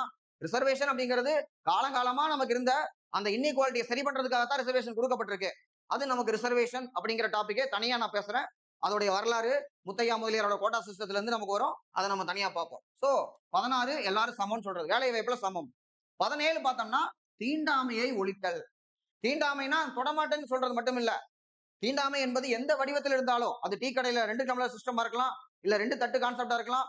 ஒருத்தவங்க யாரையுமே நம்ம வந்து பார்த்தோம்னா ஒதுக்கி வைக்க கூடாது, அன்டச்சபிலிட்டி அப்படிங்கிறாங்க. அது வந்து ஆர்டிகல் 17. ஒருவேளை அப்படி யாராவது கடைபிடிச்சா, அவங்க அரசு வந்து தீண்டாமை கடைபிடிக்காது, இவங்களை ஒதுக்கி வைக்கிறேன்னு சொல்லாது. நாட்டாமையில தீர்ப்பு சொல்ற மாதிரி இன்னையில இருந்து 18 வருஷத்துக்கு நான் தள்ளி வைக்கிறேன் அப்படி சொல்லாது. ஆனா மக்கள் யாராவது அந்த மாதிரி பிராக்டிஸ் பண்ணாங்கன்னா அவங்களை தண்டிக்கிறதுக்கு 1955ல அன்டச்சபிலிட்டி அஃபென்சஸ் ஆக்ட், தீண்டாமை குற்றச்சட்டம் கொண்டு வரப்பட்டது. தீண்டாமை குற்றச்சட்டம் அப்படிங்கிறது எப்படி இருக்கு, உரிமைகள் பாதுகாப்புங்கிறது எப்படி இருக்கு, அது நெகட்டிவ், இது பாசிட்டிவ். தீண்டாமையை தடுக்கிறேங்கிறத விட உரிமையை பாதுகாக்கிறேன்னு சொல்றது கரெக்டா இருக்கும். அப்பதான் 1976ல பேரை மாத்திரம், protection of civil right, PCR. ஜாதியை சொல்லி திட்டினா இதுலதான் நம்ம கேஸ் போடுவோம், ஏன்னா தீண்டாமை அப்படிங்கிறதுக்காக பிசிஆர் வந்து வச்சிருக்கிறோம். அடுத்து ஆர்டிகல் 18, இந்த 4 சொன்னேன், யாரையும் தாழ்த்தாத, ஏன்னா சமம் இல்லாம போயிடுவோம். இந்த இது வந்து பார்த்தோம்னா 18 யாரையும் உயர்த்தாத, நீ சர்பட்டமோ, ராஜா பட்டமோ, ராவ் பகதூர் பட்டமோ, திவான் பகதூர் பட்டமோ கொடுத்து யாரையும் உயர்த்த வேண்டாம், எல்லாருமே சமமாவே இருந்துருவோம். ராணுவ பட்டத்தையும் கல்வி பட்டத்தையும் தவிர வேற எந்த பட்டத்தையும் போடக்கூடாது. அப்ப சினிமால இருக்கிறவங்க பட்டங்கள் போடுறாங்களே, அது சரியான்னு கேட்டா அரசு பட்டங்களை கொடுக்காது. இப்ப ஆர்டிகல் 17ல தீண்டாமையை வந்து பண்ணக்கூடாதுன்னா மக்கள் பிராக்டிஸ் பண்ணா அதுக்கு சட்டம் இருக்குது. ஆனா பட்டங்களை ஒழிக்கிறதுன்னு சொல்றதுக்கு ஒரு சட்டம் இல்ல தண்டிக்கிறதுக்கு. அதனால பட்டங்களை போட்டுக்கிறாங்க. அடுத்து வந்து பார்த்தோம்னா 2வது உரிமை சுதந்திர உரிமை. அது ஆர்டிகல் 19ல இருந்து 22 வரைக்கும். நம்ம சுதந்திரமா இருக்கிறோம். சுதந்திரத்தை எப்படி தடுக்க முடியும் அப்படின்னு பார்த்தோம்னா, எங்க வேணாலும் போலாம், எங்க வேணாலும் வரலாம். ஜெயில்ல போட்டா எங்கேயுமே போக முடியாது. சுதந்திரமே கிடையாது. அப்ப ஜெயில்ல புடிச்சு போடுறது, அதே மாதிரி உயிர் வாழ்றதுக்கான உரிமை. தூக்குல போட்டா செத்து போயிருவாங்களா? அப்ப அத வந்து இதில டீல் பண்ணியிருக்காங்க. ஒருத்தன் செய்யக்கூடியத ஒருத்தருடைய மூவ்மெண்ட் தடுக்கிறது. ஆர்டிகல் 19லயே நமக்கு வந்து பார்த்தோம்னா 6 சுதந்திரம் குடுக்கப்பட்டிருக்கு. முதல்ல 7 இருந்தது. அதுக்கப்புறம் 1 சொத்து வாங்குற சுதந்திரம் வந்து எடுத்தாச்சு. இப்ப 6 வகையான சுதந்திரம் வந்து நமக்கு இருக்கு. அது 6 என்னென்னன்னு பார்த்தோம்னா, பேச்சுரிமை. பேசுறது மட்டும் இல்ல, கருத்துக்கள தெரிவிக்கலாம். நீங்க படம் வரையலாம், படம் எடுக்கலாம், எல்லாமே பண்ணலாம். ஆனா படங்களை வந்து தணிக்கை செய்யறது. இப்ப கூட நமக்கு வந்து ஜனநாயகன் படம் தணிக்கையில மாட்டியிருக்கு, சென்சார்ல மாட்டியிருக்கு அப்படிம்பாங்க. நியூஸ் பேப்பர தணிக்கை பண்ண முடியாது. ஏன்னா அது வந்து என்ன சொல்றாங்க, காரணம் சொல்றாங்கன்னா, அது தாக்கம் குறைவா இருக்கு. ஆனா திரைப்படம் அதிகமான தாக்கத்தில் இருக்கு. பட் இப்ப ஓடிடி வந்ததுக்கு அப்புறம் ஓடிடிக்கு சென்சாரும் கிடையாது, ஒண்ணும் கிடையாது. அதுல போட்டா எல்லாருமே பாத்துறாங்க. ரிலவன்ஸ் வந்து குறைஞ்சிருக்குது. பட் கருத்துக்களை தெரிவிக்கிறதுல சென்சார் அப்படிங்கிறது என்ன அப்படின்னு பார்த்தோம்னா, அந்த கருத்து சொசைட்டி கரெக்ட்டா போய் சேருதா? இல்ல அத பார்க்கிறவங்களுக்கு ஆடியன்ஸ் நம்ம வந்து கரெக்ட்டா கிளாஸிஃபை பண்ணணும். இந்த மாதிரியான ஒரு ஆங்கிள் வந்து வச்சிருக்காங்க. சோ அதுக்கு நமக்கு உரிமை இருக்கு. ஆனா இது ஒரு முழுமையான உரிமை கிடையாது. அதே மாதிரி என்னன்னா, இந்த பக்கம் பார்க்கணும். பேச்சுரிமை இருக்குன்னா, நான் இஷ்டத்துக்கு ஒருத்தர திட்டுறதுக்கு நமக்கு உரிமை கிடையாது. அவதூறு பேசுறதுக்கு, மத்தவங்கள அவமானப்படுத்துறதுக்கு நமக்கு உரிமை இல்ல. அவங்க அவதூறு வழக்கு போட்டுருவாங்க. அடுத்து 19(1) ஏல தான் இந்த பேச்சுரிமையை சொல்றது. பி வந்து பார்த்தோம்னா, அமைதியாக ஆயுதமின்றி கூடக்கூடியது. அமைதியா ஆயுதமின்றி அப்படின்னம்னா, கத்தி, கடப்பாரை எல்லாம் எடுத்துட்டு போகக்கூடாது. அதே மாதிரி 144 போட்டிருக்காங்க. யாரு கூடக்கூடாதுன்னு சொன்னோம்னா கூடக்கூடாது. ஏன்னா அது முழுமையானது இல்ல. அடுத்து சி வந்து பார்த்தோம்னா, ஒரு அரசியல் கட்சி ஆரம்பிக்கிறது. அரசியல் கட்சி, சங்கம் எது வேணாலும் நீங்க ஆரம்பிச்சுக்கோங்க. இல்ல ஏற்கனவே ஆரம்பிச்சதுல போய் நீங்க சேர்ந்துக்கோங்க. அதுக்காக லஷ்கர் இ தொய்பா, அல் கொய்தா இந்த மாதிரி தீவிரவாத அமைப்புகள் எல்லாம் போய் சேரக்கூடாது. தடை செய்யப்பட்ட இயக்கங்களில் சேருவது, அதை உருவாக்குவது தவறுன்னு சொல்லுது சி. டி வந்து பார்த்தோம்னா, எங்க வேணாலும் போயிட்டு வரலாம் அப்படிங்கிறாங்க. எங்க வேணாலும் போலாம் அப்படின்னம்னா, நேரா டைகர் ரிசர்வ்க்குள்ள போலாமா அப்படின்னு கேட்டா புலி சாப்பிட்டுரும். அப்ப டைகர் ரிசர்வ் பொறுத்தவரை கோருக்குள்ள நமக்கு பர்மிஷன் இல்ல.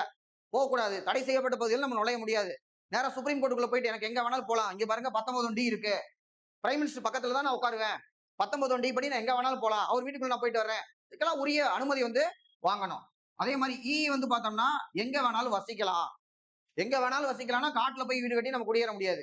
அதுக்கு சட்டத்திட்டங்களுக்கு உட்பட்டு நம்ம வந்து வசிக்கலாம். எஃப் வந்து பார்த்தோம்னா ரிமூவ்டு. கடைசியா வந்து பார்த்தோம்னா, ஜி 19(1) ஜி எந்த தொழில் வேணாலும் செய்யலாம்னு சொல்லியிருக்கு. அதுக்காக நான் நாளையில இருந்து டாக்டரா இருக்க போறேன்னு சொல்லி ஒரு கிளினிக்க போட்டு உட்காந்துடக்கூடாது. எம்பிபிஎஸ் படிச்சு மெடிக்கல் கவுன்சில் ஆஃப் இந்தியால ரெஜிஸ்டர் பண்ணாதான் டாக்டரா இருக்க முடியும். உரிய டெக்னிக்கல் குவாலிஃபிகேஷன்.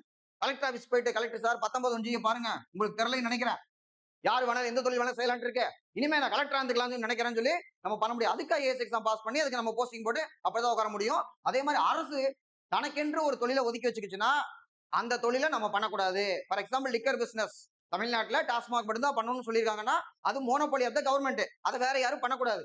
அதே மாதிரி AK-47 PK-47 தடை செய்யப்பட்ட தொழில்கள் ஸ்மக்லிங் பண்ணக்கூடாதுன்னா பண்ணக்கூடாது. அது தவிர நம்ம வந்து பார்த்தோம்னா எந்த தொழில் வேணாலும் செய்யலாம். செய்யலாமா செய்யக்கூடாதுன்னு கேட்டா சட்டத்திட்டங்களுக்கு உட்பட்டு நம்ம வந்து இதெல்லாம் ஃபாலோ பண்ணலாம். சோ 19ல 6 வகையான சுதந்திரம் இருக்கு. அடுத்து வந்து பார்த்தோம்னா 20, 21, 22 இது மூணுமே கிரிமினல் ஜஸ்டிஸ் சிஸ்டம் அப்படிம்பாங்க. 21A மட்டும் நமக்கு வந்து பார்த்தோம்னா 86வது சட்ட திருத்தம் 2002 கல்வி அடிப்படை உரிமை சொல்லக்கூடியது. அதை தாண்டி நமக்கு 20, 21, 22 ஒரு குரூப். அதாவது இப்ப கூட கைது செய்வது போலீஸ் எக்ஸஸ் சொன்னாவே ஒரு கேஸ் சொல்லுவாங்க. பிரகாஷ் சிங் கேஸ் 2006. போலீஸ்க்கு வந்து பார்த்தோம்னா இப்படிதான் அவங்க நடந்துக்கணும்னு சொல்லிட்டு. அதுல நமக்கு ஆர்டிகல்னு பார்த்தோம்னா ஆர்டிகல் 20ல தான் ஒரு செயல் குற்ற செயலா இப்ப கூட குரூப் டி மெயின்ஸ்ல கேட்டிருக்காங்க. இந்த கொஸ்டின் அந்த 20 சப் கிளாஸ் பிரிச்சு கேட்டிருக்காங்க. 20ல என்னன்னா ஒருத்தர் நம்ம அரெஸ்ட் பண்ணோம்னா நம்ம பாண்டிய மன்னன் கதை சொன்ன மாதிரி ஒரு ஜட்ஜால ஒரு குற்றத்தை குற்றம்னு சொல்ல முடியாது. ஜட்ஜை பொறுத்த வரைக்கும் சட்டம் இயற்றக்கூடிய அதிகாரம் அவருக்கு இல்ல. ஏற்கனவே குற்றமா முடிவு பண்ணிருக்கணும். உதாரணத்துக்கு 1961ல வரதட்சணை தடுப்பு சட்டம் வந்துச்சு. 60ல வரதட்சணை வாங்கினா தண்டிக்க முடியாது. இது ஜட்ஜ் உருவாக்குனதுல இருந்து சட்டம். இதை உருவாக்குனது பாராளுமன்றம். சோ பாராளுமன்றம் தான் ஒரு குற்றம் குற்றமானு முடிவு பண்ணணும். அவங்க போற சட்டம் தான் அது குற்றம்னு சொல்லணும். இதுமே இது குற்றம் யாரும் செய்யக்கூடாதுன்னு சொல்லணும். அப்ப இந்த மாதிரி ஒரு சட்டம் 61ல வருதுன்னா அது 61ல தான் நடைமுறைக்கு வரும். இதையே வந்து 1950 ஜனவரி 26 முதல் நடைமுறைக்கு வருதுன்னு போட்டா அந்த தாத்தாவெல்லாம் அரெஸ்ட் பண்ணணும்ல 1950 இருந்து 61 வரைக்கும் வரதட்சணை அவர் கேட்ட என்ன சொல்லுவாரு? அப்ப வரதட்சணை வாங்குறது குற்றமே கிடையாது, என்னைய பாராட்டி தான் கொடுத்தாங்க, நான் கேட்கவே இல்லை, அவங்களா கொடுத்து ஏதோ ஒண்ணு சொல்லுவார்ல. மெயினா என்னன்னா that was not a crime at the time of அந்த சம்பவம் நடக்கும்போது 1950 அது கிரைம் கிடையாது. அப்ப நீங்க சட்டம் போட்டு கிரைம் ஆக்கிடக்கூடாது. அப்ப இதுக்கு என்ன சொல்றாங்கன்னா ஆர்டிகல் 20ல சப்கிளாஸ் 1 முன்மேவு தன்மை கொண்ட சட்டத்தை இயற்றக்கூடாது, முன்தேதியிட்ட குற்றவியல் சட்டத்தை இயற்றக்கூடாது அப்படிங்கிறது ஒண்ணு. ரெண்டாவது, ஒரு குற்றத்திற்கு 2 முறை தண்டிக்க கூடாது, அது சப்கிளாஸ் 2ல இருக்கக்கூடியது. இதையும் கேட்டிருக்காங்க. ஒரு குற்றத்திற்கு 2 முறை தண்டிக்க கூடாது. ஏற்கனவே இது வந்து பார்த்தோம்னா ப்ரீவியஸ் இயர் கொஸ்டின்ல வந்திருக்குது. அது என்னன்னா மெக்பூல் கேஸ்னு ஒரு கேஸ். மெக்பூல் அப்படிங்கிறவன் 1953ல ஒரு ஸ்மக்லர் கள்ளக்கடத்தல் பண்றான். அவன் தங்கத்தை திருடிட்டு வந்திருக்கிறான். அடிச்சு தங்கத்தெல்லாம் பிடுங்கி ஒரு வாரம் உட்கார வச்சுட்டு கோர்ட்ல ப்ரொடியூஸ் பண்ணிருக்காங்க. அவன் என்ன சொல்லியிருக்கிறான்? ஐயா 20 சப்கிளாஸ் 2 படி ஒரு குற்றத்திற்கு 2 தடவை தண்டிக்க கூடாதுன்னு இருக்கு. ஏற்கனவே என் தங்கத்தை பிடிங்கிட்டாங்க, அது ஒரு தண்டனை. ஒரு வாரம் என்னை உட்கார வச்சுட்டாங்க, அது ஒரு தண்டனை. இனிமே நீங்க தண்டிக்க கூடாது, விட்டுருங்க அப்படின்னா. இப்ப ஜட்ஜு சொல்லியிருக்காரு, தண்டனை என்றால் நீதிமன்றத்தால் வழங்கப்பட்டிருக்க வேண்டும். ஒருத்தன் திருடிட்டான்னா அவனை கட்டி வச்சு பஞ்சாயத்துல அடிச்சிட்டாங்க, அதுக்கப்புறம் போலீஸ் ஸ்டேஷன்ல ஹேண்ட் ஓவர் பண்றாங்க, லாக்அப்ல வச்சு சாத்துறாங்கன்னா அவன் போயிட்டு ஏற்கனவே என்னை பஞ்சாயத்துல கட்டி வச்சு அடிச்சிட்டாங்க, லாக்அப்ல அடிச்சிட்டாங்க, அதனால நான் வந்து தண்டனை ஏற்கனவே வழங்கப்பட்டுருச்சு, நீதிமன்றம் தண்டித்திருக்க வேண்டும், அதுதான் தண்டனை. இப்ப WTO பாடி அப்படின்னு ஆர்டிகல் 20 சப்கிளாஸ் 2ல ஒரு குற்றத்திற்கு 2 முறை தண்டிக்கப்படக்கூடாதுன்னு இருக்கு. இருந்தாலும் அந்த தண்டனை நீதிமன்றத்தால் வழங்கப்பட்டிருக்க வேண்டும். இது முக்கியமான ஒண்ணு. அடுத்து ஆர்டிகல் சப்கிளாஸ் 23ல வந்து பார்த்தோம்னா ஒரு குற்றத்திற்கு அவரையே சாட்சியாக மாற்றக்கூடாது. விசாரணை படம் வெற்றிமாறன் சார் எடுத்திருப்பாரு. அதாவது போலீஸ் முன்னாடி நம்ம வந்து கன்ஃபஸ் பண்றது, அதை வந்து எடுத்துக்க மாட்டாங்க, ஜட்ஜு கிட்ட சொல்லணும். அவரு முன்னாடி வந்து குற்றத்தை ஒப்புக்கிட்டாதான் அதை வந்து ஒப்புதல் வாக்கு மூலமா எடுத்துக்க முடியும். அது வரைக்கும் அது வந்து பார்த்தோம்னா ஒரு குற்றத்திற்கு அவரையே சாட்சியாக எடுக்க முடியாது. அப்ப நார்கோ அனாலிசிஸ் பண்ணி உண்மை கண்டறியும் சோதனை எடுத்துக்கலாமான்னு கேட்டா எடுத்துக்க கூடாது. அந்த சோதனை அது வந்து செல்லாது. இதுக்கு யூபிஎஸ்சியில கேட்டாங்க போன தடவை. அதுக்கு ஒரு எக்ஸப்ஷன் இருக்கு. என்னன்னா பொடா சட்டம் நினைக்கிறேன், அந்த தீவிரவாதிகள் தடுப்பு, அந்த தீவிரவாத தடுப்பு சட்டம், அதன் கீழே எஸ்பி கிட்ட போய் கன்ஃபஸ் பண்ணனா, அது எஸ்ஐ இன்ஸ்பெக்டர் லெவலாம் கிடையாது, டைரக்டா எஸ்பி கிட்ட போய் கன்ஃபஸ் பண்ணனா அதை வந்து ஏத்துக்கலாம் அப்படின்னு சொல்றாங்க. அது ஒரு எக்ஸப்ஷன் இருக்கு. சரியா? அப்ப பொதுவா 23 படி ஒரு குற்றத்திற்கு அவரையே சாட்சியாக மாற்றக்கூடாது. அப்ப நம்ம சட்டம் போட்டோம் இது சம்பந்தமா. அடுத்து அரெஸ்ட் பண்றது 22ல இந்த குற்றத்தை இவர்தான் பண்ணியிருக்காருன்னு சொல்லிட்டு அரெஸ்ட் 2 டைப்புங்கிறான். அரெஸ்ட் என்னன்னா சம்பவம் நடந்ததுக்கு அப்புறம் சந்தேகத்தின் பேர்ல அரெஸ்ட் பண்றது, இவன் தான் பண்ணிருப்பான் அப்படிங்கிறது. அது பனிஷ் பண்றதுக்காக அரெஸ்ட் பண்றது பனிட்டிவ் அரெஸ்ட். அதுக்கு வந்து பார்த்தோம்னா என்ன காரணத்துக்காக அரெஸ்ட் பண்றேன்னு சொல்லணும். ஆனா தமிழ் படத்துல பார்த்திருப்போம், எதுக்கு சார் என்ன அரெஸ்ட் பண்றீங்க அப்படின்னு கேட்டா ஜீப்ல ஏறு, ஸ்டேஷனுக்கு வா பேசிக்கலாம். பட் அந்த மாதிரி சொல்லக்கூடாதுன்னு ஆர்டிகல் சொல்லுது. காரணத்தை சொல்லணும், அவருடைய அட்வொகேட்டை கன்சல்ட் பண்றதுக்கு அவருக்கு பர்மிஷன் தரணும். அரெஸ்ட் பண்ணி 24 மணி நேரத்துல மாஜிஸ்ட்ரேட்டை ப்ரொடியூஸ் பண்ணணும். இதெல்லாம் சூரியவம்ச படத்துல சரத்குமார் சாரே பேசியிருப்பாரு. சோ இதுதான் 22 படி அரெஸ்ட்டுக்கு. 2வது டைப் அரெஸ்ட் என்னன்னா சம்பவம் பண்ணல, ஆனா ஆள் ஒரு மார்க்கமா இருக்காரு, ஏதோ பண்ணிவிடுவாரு அப்படின்னு சொல்லிட்டு முன்னாடியே அரெஸ்ட் பண்றது, அது பிரிவென்டிவ் அரெஸ்ட், தடுப்பு காவல்னு சொல்லுவாங்க. இந்த தடுப்பு காவலுக்காக கொண்டு வரப்பட்டதுதான் தடுப்பு காவல் சட்டம் 1950ல. ஏகே கோபாலன் ஒருத்தர் அரெஸ்ட் பண்ணிருப்பாங்க. எதுக்கு அரெஸ்ட் பண்ணீங்கன்னு அவர் கேட்டிருப்பாரு. அந்த காரணத்தை வந்து பார்த்தோம்னா சொல்லியிருக்க மாட்டாங்க, ஏன்னா சட்டத்துல சொல்லியிருக்க அப்படின்றாங்க. மிசா சட்டம், அதுக்கப்புறம் பார்த்தோம்னா பொடா சட்டம், நேஷனல் செக்யூரிட்டி ஆக்ட், இந்த மாதிரி பல சட்டங்கள் வந்து பார்த்தோம்னா இதுல இருக்கக்கூடியது அரஸ்ட்ல பிரிவென்டிவ் அரெஸ்ட்னு வரக்கூடியது 22ல இருக்கக்கூடியது. அடுத்து அரெஸ்ட் பண்ணதுக்கு அப்புறமா ஜட்ஜி விசாரிச்சு தண்டனை கொடுப்பார்ல, அது 21 என்ன சொல்லுதுன்னா ஒருடைய சுதந்திரத்தையோ அல்லது உயிரையோ பறிக்க கூடாது, ஆனா சட்டம் இருந்தா பறிக்கலாங்க. அப்படின்னா பறிக்க முடியுமா முடியாதான்னு கேட்டா சட்டம் இருந்தா பறிச்சுக்கலாம். கொலை செஞ்சா தூக்கு தண்டனையா? அப்பனா சட்டம் இருக்கு, சட்டப்படி ஒருத்தனை வந்து தூக்குல போடலாம். சட்டப்படி 3 மாசம் ஜெயிலு 6 மாசம் ஜெயிலு எல்லாமே கொடுக்கலாம். அப்ப நமக்கு 21 பொறுத்த வரைக்கும் பொதுவா சொன்னோம்னா உயிருக்கும் தனி மனித சுதந்திரத்துக்கும் உள்ள உரிமை, right to personal liberty, right to life and personal liberty அப்படிமா. அது இங்கிலீஷ்ல ஸ்டாண்டர்ட்ஸ் போட்டோம்னா no person shall be deprived of his life and personal liberty except procedure established by law. சட்டத்தினால் ஆன வழிவகையின்றி எந்த ஒரு நபருடைய உயிரையோ அல்லது தனிநபர் சுதந்திரத்தையோ பறிக்க கூடாது. அப்படின்னா அர்த்தம் சட்டம் இருந்தா பறிச்சுக்கலாம் அப்படிங்கறதா 21. அடுத்து இதுக்கு என்ன இன்னொரு கொஸ்டின் வரும்னா குடியரசுத் தலைவரால் கூட நெருக்கடி நிலையில் கூட நிறுத்தி வைக்கப்பட முடியாத அடிப்படை உரிமைகள் அப்படின்னு பார்த்தோம்னா இந்த 20, 21 எப்பயுமே நிறுத்த முடியாது. அப்படிப்பட்ட அடிப்படை உரிமைகள் இது 44th அமெண்ட்மெண்ட் 1978ல இருந்து கொண்டு வந்திருக்காங்க. இது முக்கியமான ஒண்ணு. அடுத்து பார்த்தோம்னா நமக்கு 22 வந்துட்டோமா, சுரண்டலுக்கு எதிரான உரிமை 23, 24. 23 வந்து பார்த்தோம்னா கொத்தடிமை முறையை ஒழிக்கிறது. 23 கொத்தடிமை முறையை ஒழிக்கிறது. கொத்தடிமை ஒழிப்பு சட்டம் 1976 முக்கியமான பாயிண்ட் நோட் பண்ணிக்கோங்க. அடுத்து 24 குழந்தை தொழிலாளர். அடிக்கடி கேட்கறது, குழந்தை தொழிலாளர்னா அபாயகரமான தொழில வேலை செய்யறது. வீட்டுல அப்பா அம்மா கடைக்கு போக சொன்னா குழந்தை தொழிலாளர் ஒழிக்கிறது இந்த ஆர்டிகல் 24 இருக்குன்னு காட்டக்கூடாது. சோ அபாயகரமான தொழில குழந்தைகள் வேலை செய்யக்கூடாது அப்படின்னு ஆர்டிகல் 24 வந்து சொல்லுது. அடுத்து 25ல இருந்து 28 வரைக்கும் பார்த்தோம்னா சமய உரிமை. 25 எந்த மதத்தை வேணாலும் நம்ம பின்பற்றலாம், பரப்பலாம், மதத்தை பரப்பலாம், ஆனால் மதம் மாற்றத்தை தூண்டக்கூடாது 25 படி. 26 வந்து பார்த்தோம்னா சமய விவகாரங்களை நிர்வகிக்கும் உரிமை, சமய சார்பான சொத்துக்களை நிர்வகிக்கலாம் 26. 27 எந்த ஒரு குறிப்பிட்ட மதத்தையும் பரப்புறதுக்காக அல்லது வளர்க்கறதுக்காக அரசு வரி விதிக்க கூடாது அப்படின்னு 27 சொல்லுது. மதத்துக்காக இப்ப அந்த காலத்துல ஜிஸ்யா வரி இருந்திருக்கும், முஸ்லீம் இல்ல நான் முஸ்லீம் மேல போட்ட வரி, அந்த மாதிரி எந்த ஒரு வரி இப்ப கிடையாது. 28 பார்த்தோம்னா கல்வி நிறுவனங்களில் மத சார்ந்த வழிபாடு அதுக்கு வந்து அனுமதி அப்படின்னு பார்த்தோம்னா கவர்மெண்ட் ஸ்கூல்ல பண்ணவே கூடாது. கவர்மெண்ட் எய்டட் ஸ்கூல்லையும் பிரைவேட் ஸ்கூல்லையும் பண்ணலாம் வித் பர்மிஷன். அதான் ஆர்டிகல் 28 சொல்லக்கூடியது. அடுத்து 29, 30 பார்த்தோம்னா இதுல 29 தான் நமக்கு ஜல்லிக்கட்டை வந்து பர்மிட் பண்ணிருக்கிறாங்க. அது நம்முடைய கலாச்சாரம் அப்படின்னு சொல்லிட்டு. ஸோ சிறுபான்மையினர், ஆக்சுவலி சிறுபான்மையினர் மட்டும் இல்ல, ஒரு குரூப் ஆஃப் பீப்புள், செக்ட் அப்படின்னு சொல்லுவாங்க. ஸோ செக்ஷன் ஆஃப் பீப்புள் அப்படின்னு சொன்னோம்னா சிறுபான்மை பெரும்பான்மை எல்லாருமே வருவாங்க. எழுத்து மொழி, அதாவது எழுத்துன்னா சில மொழிகளுக்கு எழுத்தே இருக்காது. அப்ப அந்த எழுத்தெல்லாம் பாதுகாக்கணும்ல, எழுத்து வடிவம், மொழி மற்றும் கலாச்சாரம் இதெல்லாம் வந்து பாதுகாக்கணும் அப்படிங்கிறது 29. 30 வந்து பார்த்தோம்னா சிறுபான்மையினுடைய கல்வி நிறுவனங்களை அவங்க நிர்வகிக்கலாம், நிறுவலாம். அப்ப அரசு வந்து நிதி வழங்கும் போது வேறுபாடு காட்டக்கூடாது அப்படிங்கிறது ஆர்டிகல் 30. இப்போ மைனாரிட்டி எஜுகேஷன் இன்ஸ்டிடியூஷன் சொன்னோம்னா ஆர்டிகல் 30. இதுக்கு அடுத்தது வந்து பார்த்தோம்னா ஆர்டிகல் 32. இதைத்தான் டாக்டர் பி ஆர் அம்பேத்கர் அரசியலமைப்பின் இதயமும் ஆன்மாவும் அப்படிங்கிறார். ஏன்னா எவ்வளவு உரிமை கொடுத்திருக்கேன் அதெல்லாம் முக்கியம் இல்ல, அது எதுவுமே கிடைக்கலைன்னா நான் கோர்ட்டுக்கு போய் கேட்கணும், தீர்வு என்னன்னு சொல்லணும், அதுதான் முக்கியம். 32 தீர்வை பத்தி சொல்லக்கூடியது. நம்ம 5 வகையான ரிட் மனுக்களை வந்து போடலாம்னு சொல்லி சொல்லுது. அத 32ல என்னென்ன ரிட் இருக்கு அப்படின்னு பார்த்தோம்னா முதல்ல இருக்கக்கூடியது ஹாப்பியஸ் கார்பஸ், ஆட்கொணர் நீதி பேராணை. ஒருத்தர் காணாம போயிட்டாருன்னு வச்சுக்கோங்க, காணாம போயிட்டாருன்னா அவனை கண்டுபிடிச்சு நிறுத்த வேண்டியது போலீஸோட கடமை. ஏன்னா நம்ம ஆர்டிகல் 22ல பார்த்தோம், கைது செய்வதற்கு எதிரான உரிமைன்னு சொல்லிட்டு கைது செய்யணும்னா அரசு வாரண்ட் இருக்கணும், எஃப்ஐஆர் போட்டிருக்கணும், இந்த மாதிரி ப்ராப்பரா பண்ணணும். அதை ஃபாலோ பண்ணினா பிரச்சனையாகும். அப்ப அந்த மாதிரி ஒருத்தர் காணாம போயிட்டாருன்னு வச்சுக்கோங்க, யாரோ கடத்திட்டு கூட போயிட்டான்னு வச்சுக்கோங்க, அப்ப நம்ம கோர்ட்ல போய் இவரை காணான்னு போறோம்னா ஜட்ஜி வந்து உத்தரவு கொடுப்பாரு, அவரை கொண்டு வந்து என் முன்னாடி நிறுத்தணும். அதான் ஆட்கொணர்வு நீதி பேராணை. ஆளை கொண்டு வந்து முன்னாடி நிறுத்து, ஐயா நாங்க எதுவும் தூக்கலையா அப்படின்னு கேட்டா நீ தூக்காட்டி பரவாயில்ல, யார் தூக்கினாலும் கொண்டு வந்து ஆளை நிறுத்து அப்படின்னு சொல்றதுதான் ஆட்கொணர் நீதி பேராணை அப்படிங்கிறது. அப்ப இது சட்டப்புறம்பான கைதை தடுக்கிறதுக்காக இருக்கக்கூடியது. அடுத்து கட்டளை நீதி பேராணை, மேண்டமஸ். மேண்டமஸ்னா மண்டையில் அடிச்சு வேலை செய்யும் சொல்றது.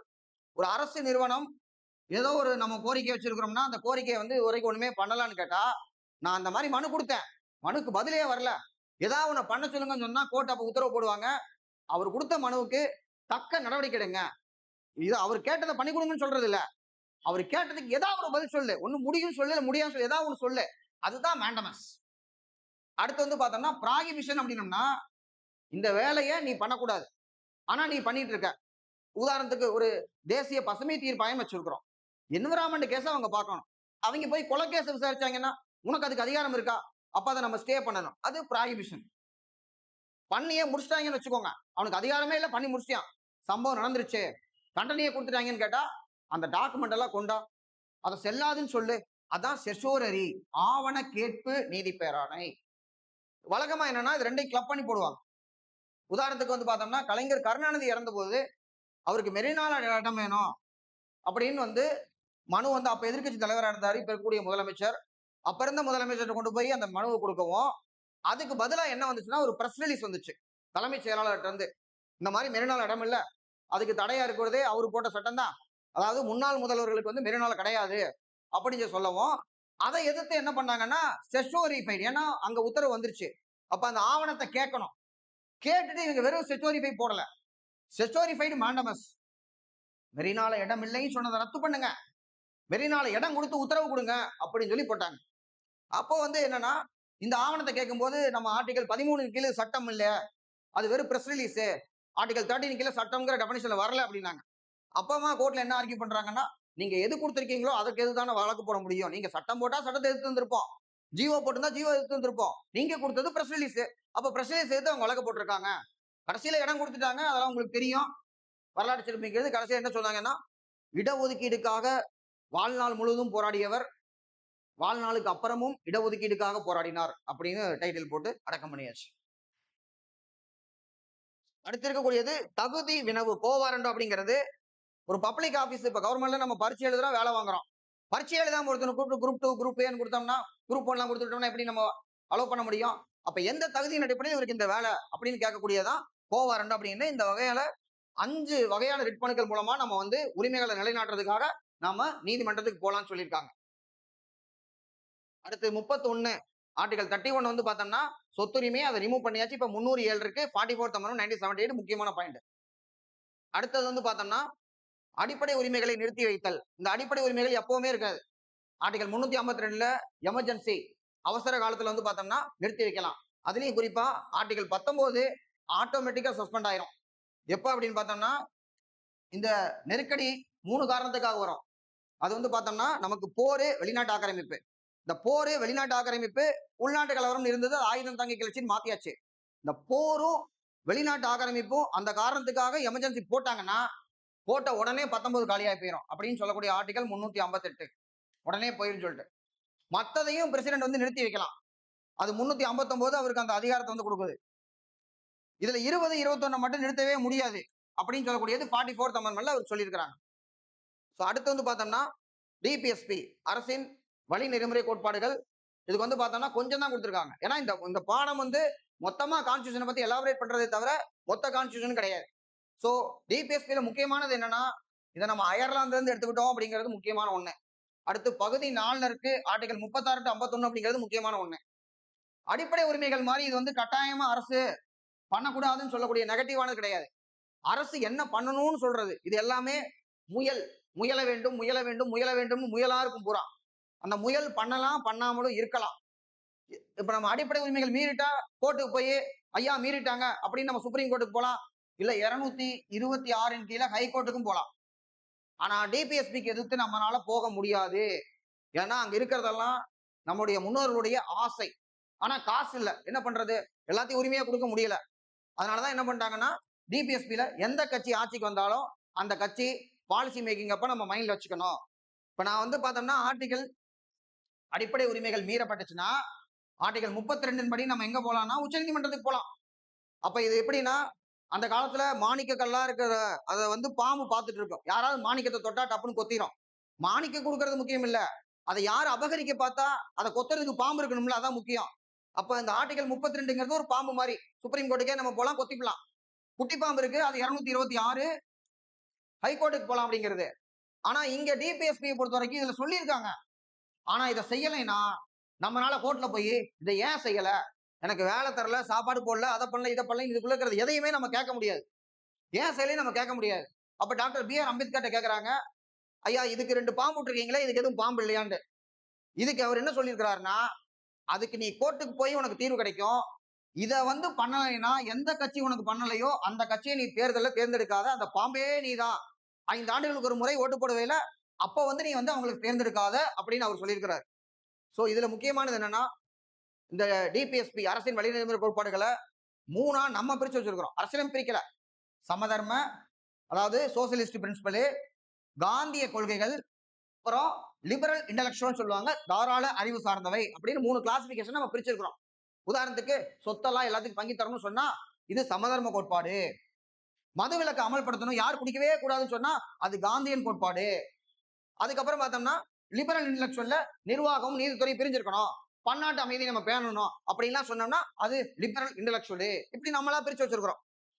Doctor B.R. அம்பேத்கர் இது என்ன சொல்றாருன்னா, புதுமையான சிறப்பம்சம், நோவல் ஃபீச்சர் அப்படிங்கிறாரு. டிஎன்பிசி அவரே சொல்லிட்டாரு. அப்புறம் என்ன அப்படி சொல்லி இதுல இருந்து கொஸ்டின் எடுத்து போட்டாங்க. இதெல்லாம் ஆல்ரெடி கேட்டது. அடிப்படை உரிமைகளுக்கும் நெறிமுறை கோட்பாடுகளுக்கும் இருக்கக்கூடிய வேறுபாடு பார்த்தோம்னா அமெரிக்கால இருந்து எடுத்துக்கிட்டோம், அயர்லாந்து எடுத்துக்கிட்டோம். எஃப்ஆர் வந்து அடிப்படை உரிமைகள், எஃப்ஆர்னு ஷார்ட்டா சொல்லுவோம், ஃபண்டமெண்டல் ரைட்ஸ். இது வந்து பார்த்தோம்னா directive principle of state policy, டிபிஎஸ்பின்னு ஷார்ட்டா சொல்லுவோம். இது அமெரிக்கால இருந்து எடுத்தது, இது அயர்லாந்து எடுத்தது. இதை வந்து பார்த்தோம்னா அரசாங்கத்தால் கூட இதை வந்து சுருக்கவோ நீக்கவோ எதுவுமே பண்ண முடியாது. இது வெறும் கைட்லைன்ஸ் தான், என்ன வேணாலும் பண்ணிக்கலாம். இதுக்கு நீதிமன்றத்துக்கு போக முடியும், நீதிமன்றம் செயல்படுத்த முடியும். இதை வந்து நீதிமன்றத்தால் செயல்படுத்த முடியாது. ஏன்னா அதுக்கு தான் பாம்பு இல்லை.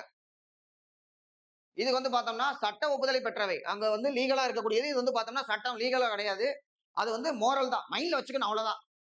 இது வந்து பார்த்தோம்னா அரசியல் ஜனநாயகம், பொலிட்டிக்கல் டெமோக்ரஸி. இது வந்து பார்த்தோம்னா சோசியல் அண்ட் எக்கனாமிக் டெமோக்ரஸி. சமுதாயம்னா பலதரப்பட்ட மக்கள் இருக்கக்கூடியது. பொருளாதாரம்னா ஏழை பணக்காரன். அதை வந்து சரி பண்றதுக்காக இது இருக்கு. இது வந்து பார்த்தோம்னா அரசியல் சார்ந்ததா நமக்கு அரசியல் உரிமை. எல்லாத்துக்கும் ஒரு ஓட்டு. நம்ம எல்லாருமே சமம் அரசியல்ல. சமுதாயத்துல நம்ம எல்லாரும் சமம் கிடையாது. பொருளாதாரத்துல நம்ம எல்லாரும் சமம் கிடையாது. இதை சமப்படுத்துறதுக்கு நம்ம முயற்சி பண்ணிக்கிட்டு இருக்கிறோம். அடுத்து பார்த்தோம்னா 86th அமெண்ட்மெண்ட் 2002 ஏற்கனவே சொல்லிட்டு ஆர்டிகல் 21A 6 முதல் 14 வயதுக்குட்பட்டவங்க படிக்கணும் அப்படிங்கிறது. அது வந்து பார்த்தோம்னா முதல்ல 45ல இருந்தது. 45ல இருந்ததுன்னா முயல் தானே அது. செய்யலாம் செய்யாமலும் போலாம். அப்ப இதை வெட்டி கொண்டு போய் அங்க ஒட்டி இருக்கிறாங்க.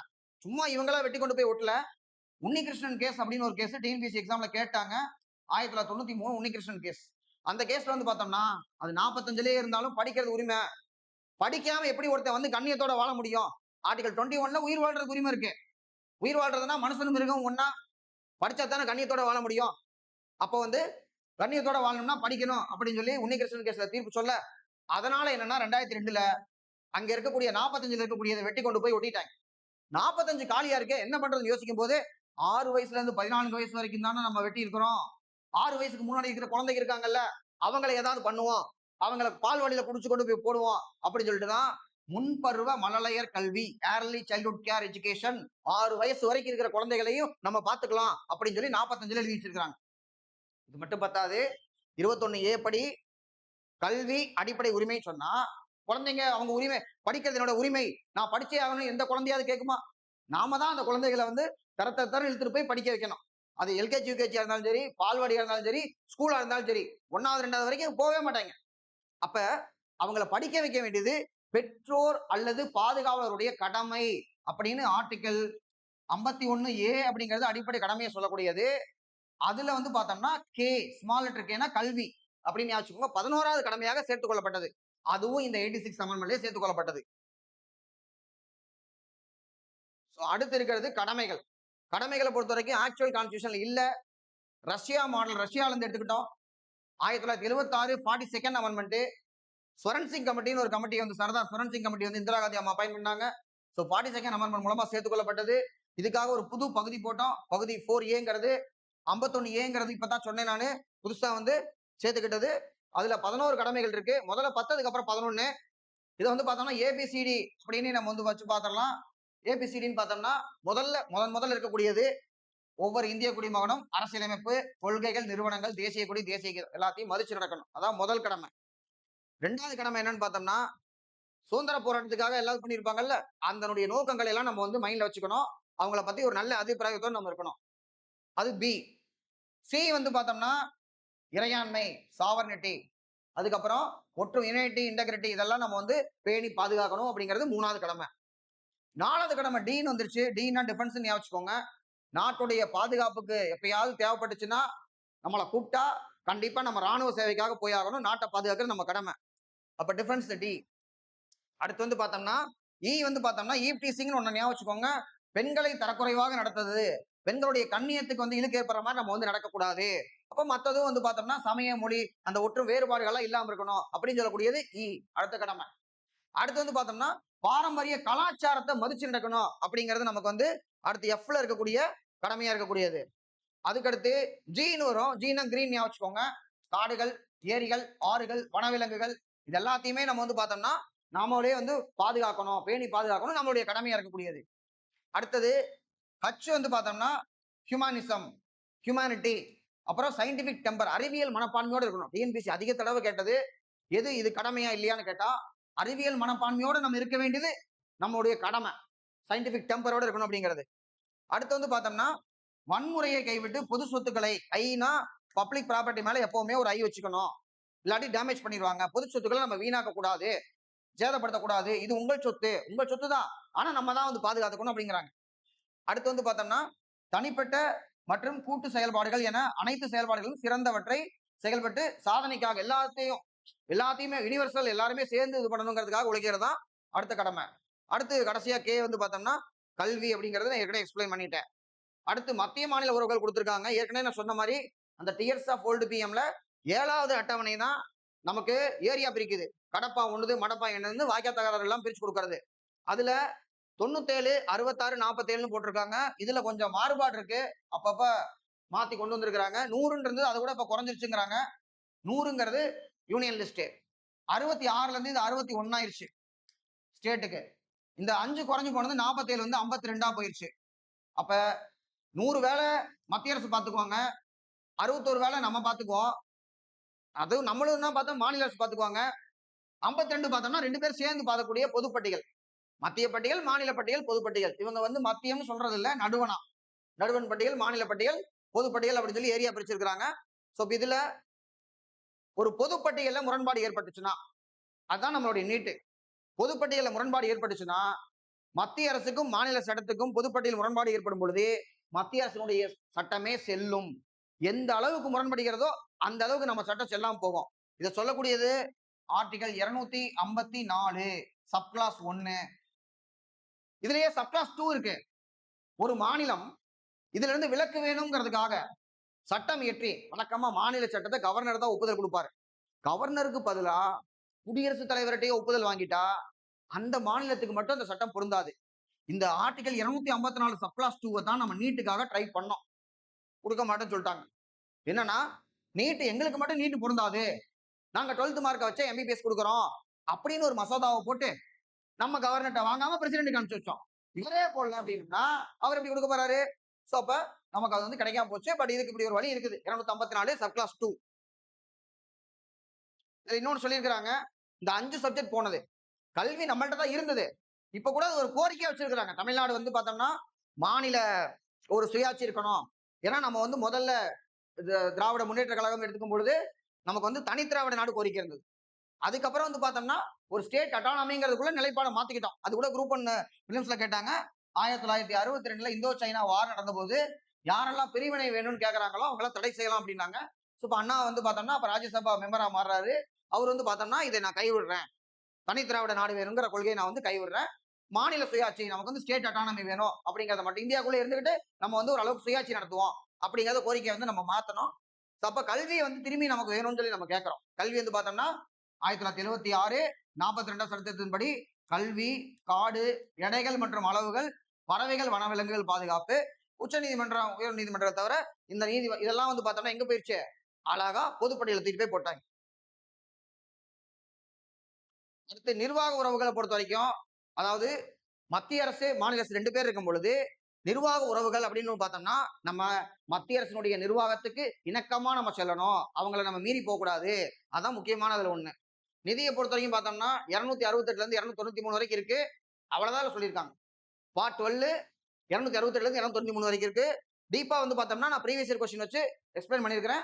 இதுக்கு அடுத்ததுல நம்ம வந்து அதை வந்து பார்ப்போம். இங்க எவ்வளவு இருக்கோ அதை வந்து நம்ம படிச்சுக்கலாம். அடுத்து முக்கியமான ஒண்ணு பினான்ஸ் கமிஷன். இப்ப கூட நமக்கு அரவிந்த் பனகாரியா தலைமையில போடப்பட்ட 16வது நிதி ஆணையம் தன்னுடைய அறிக்கை சமர்ப்பிச்சிருக்கு.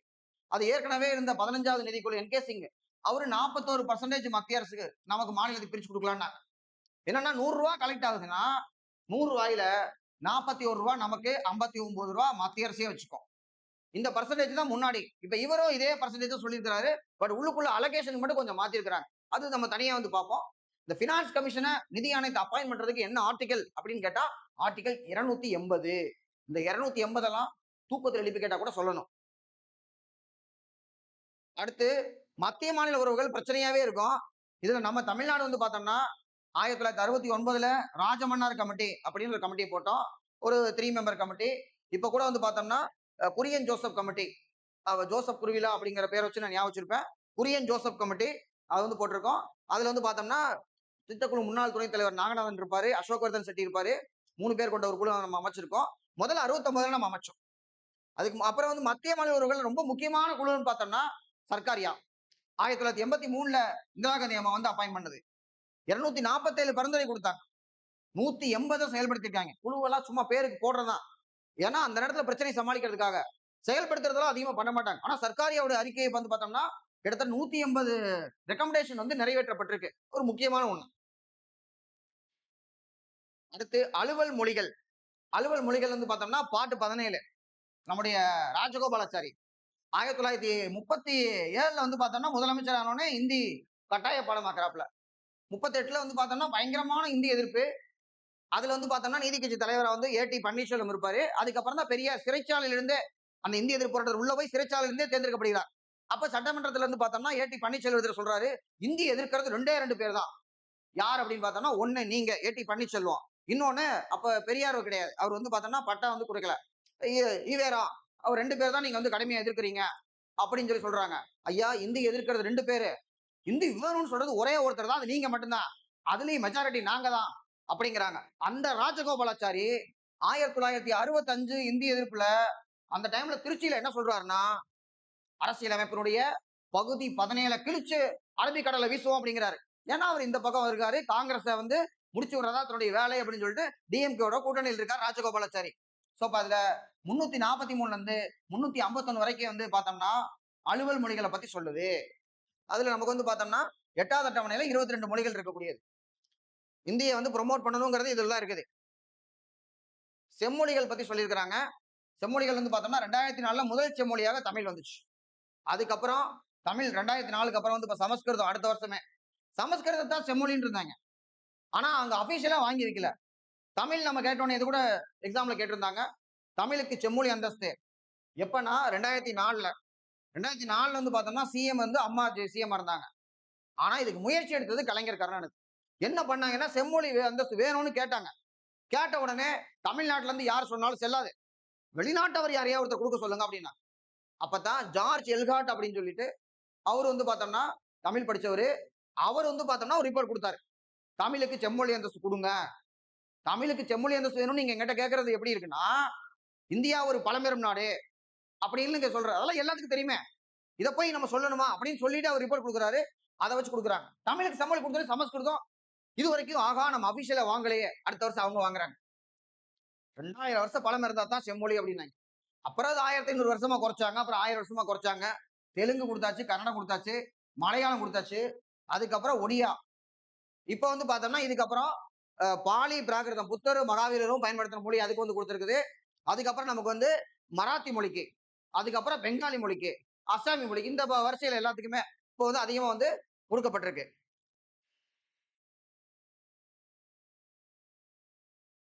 352ங்கிறது நமக்கு எமர்ஜென்சி. அது 3 தடவை போடப்பட்டிருக்கு. 62 இந்தோ சைனா வாரு, 71 இந்தியாவுக்கு பாகிஸ்தான் இடையில சண்டை, 75ல இந்திரா காந்தி அம்மா வந்து பார்த்தோம்னா இன்டர்னல் டிஸ்டர்பன்ஸ் உள்நாட்டு கலவரம் காரணத்துக்காக போட்டது. ஜூன் மாசம் 25ஆம் தேதி அந்த தேதியை தான் நம்ம வந்து பார்த்தோம்னா சம்விதான் ஹத்ய திவாஸ் அரசியலமைப்பு படுகொலை தினமாக அனுசரிக்கிறோம் நம்ம. அடுத்து 356 அப்படின்னம்னா இதை டெட் லெட்டர்னு சொன்னவர் டாக்டர் பி ஆர் அம்பேத்கர். அதாவது செத்துப்போன எழுத்துக்கள் அப்படிங்கிறாரு. அதை டெட் வெப்பனா பயன்படுத்தி மாநிலத்துல குடியரசுத் தலைவர் ஆட்சி கொண்டு வரக்கூடியதான் 356. அடுத்தது நிதி நெருக்கடி இது வரைக்கும் இந்தியாவில் வந்ததில்லை. ஒரு தடவை 1991ல வந்து பார்த்தோம்னா எக்கனாமிக் கிரைசிஸ் காசே இல்லை. 2 வாரத்துக்கு தான் பெட்ரோல் வாங்குறது காசு இருக்கு நம்மள்ட்ட. ஃபாரின் எக்ஸ்சேஞ்ச் சுத்தமா வந்து நம்ம வந்து தீர்ந்து போச்சு. அப்புறம் நம்ம வந்து பார்த்தோம்னா தங்கம் இருந்தது. தங்கத்தை கொண்டு போய் ஐஎம்எஃப்ல அடகு வச்சு வாங்கினோம். அவங்க சொன்னாங்க நீங்க வந்து லிபரலைஸ் பண்ணுங்க, பிரைவேடைஸ் பண்ணுங்க, குளோபலைஸ் பண்ணுங்கன்னு எல்பிஜி பாலிசி போட்டு சமாளிச்சோம்.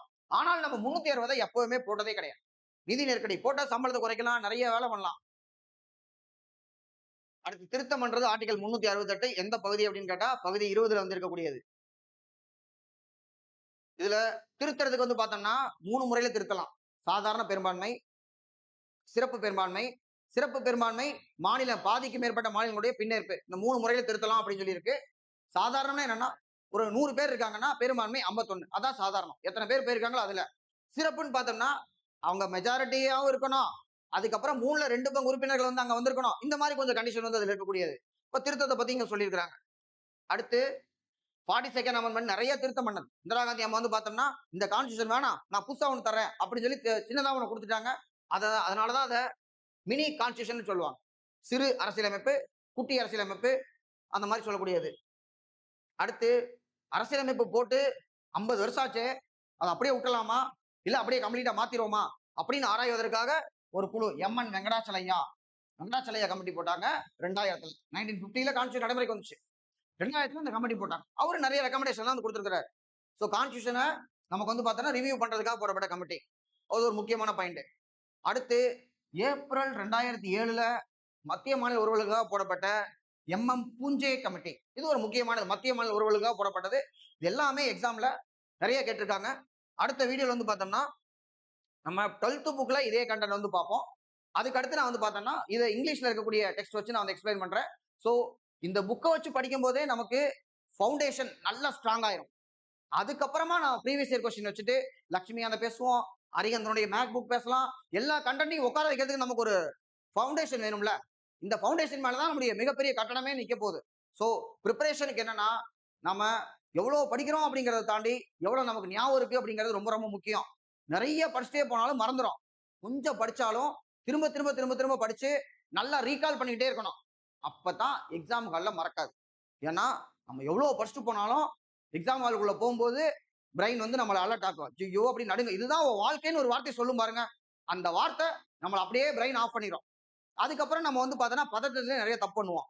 ஆனா திரும்ப திரும்ப திரும்ப திரும்ப படிச்சோம்னா பிரெயினே ஆஃப் ஆனாலும் இங்க இருக்கு மெடில் ஆப்ளிகேட்டா அப்படிங்கிற மாதிரி அங்க போய் அது சேவ் ஆயிரும். அதுல இருந்து நமக்கு ஆன்சர் வந்துடும். ஸோ அந்த லெவலுக்கு நம்ம வந்து ட்ரை பண்ணுவோம். ஸோ தொடர்ந்து பாருங்க. தேங்க்யூ.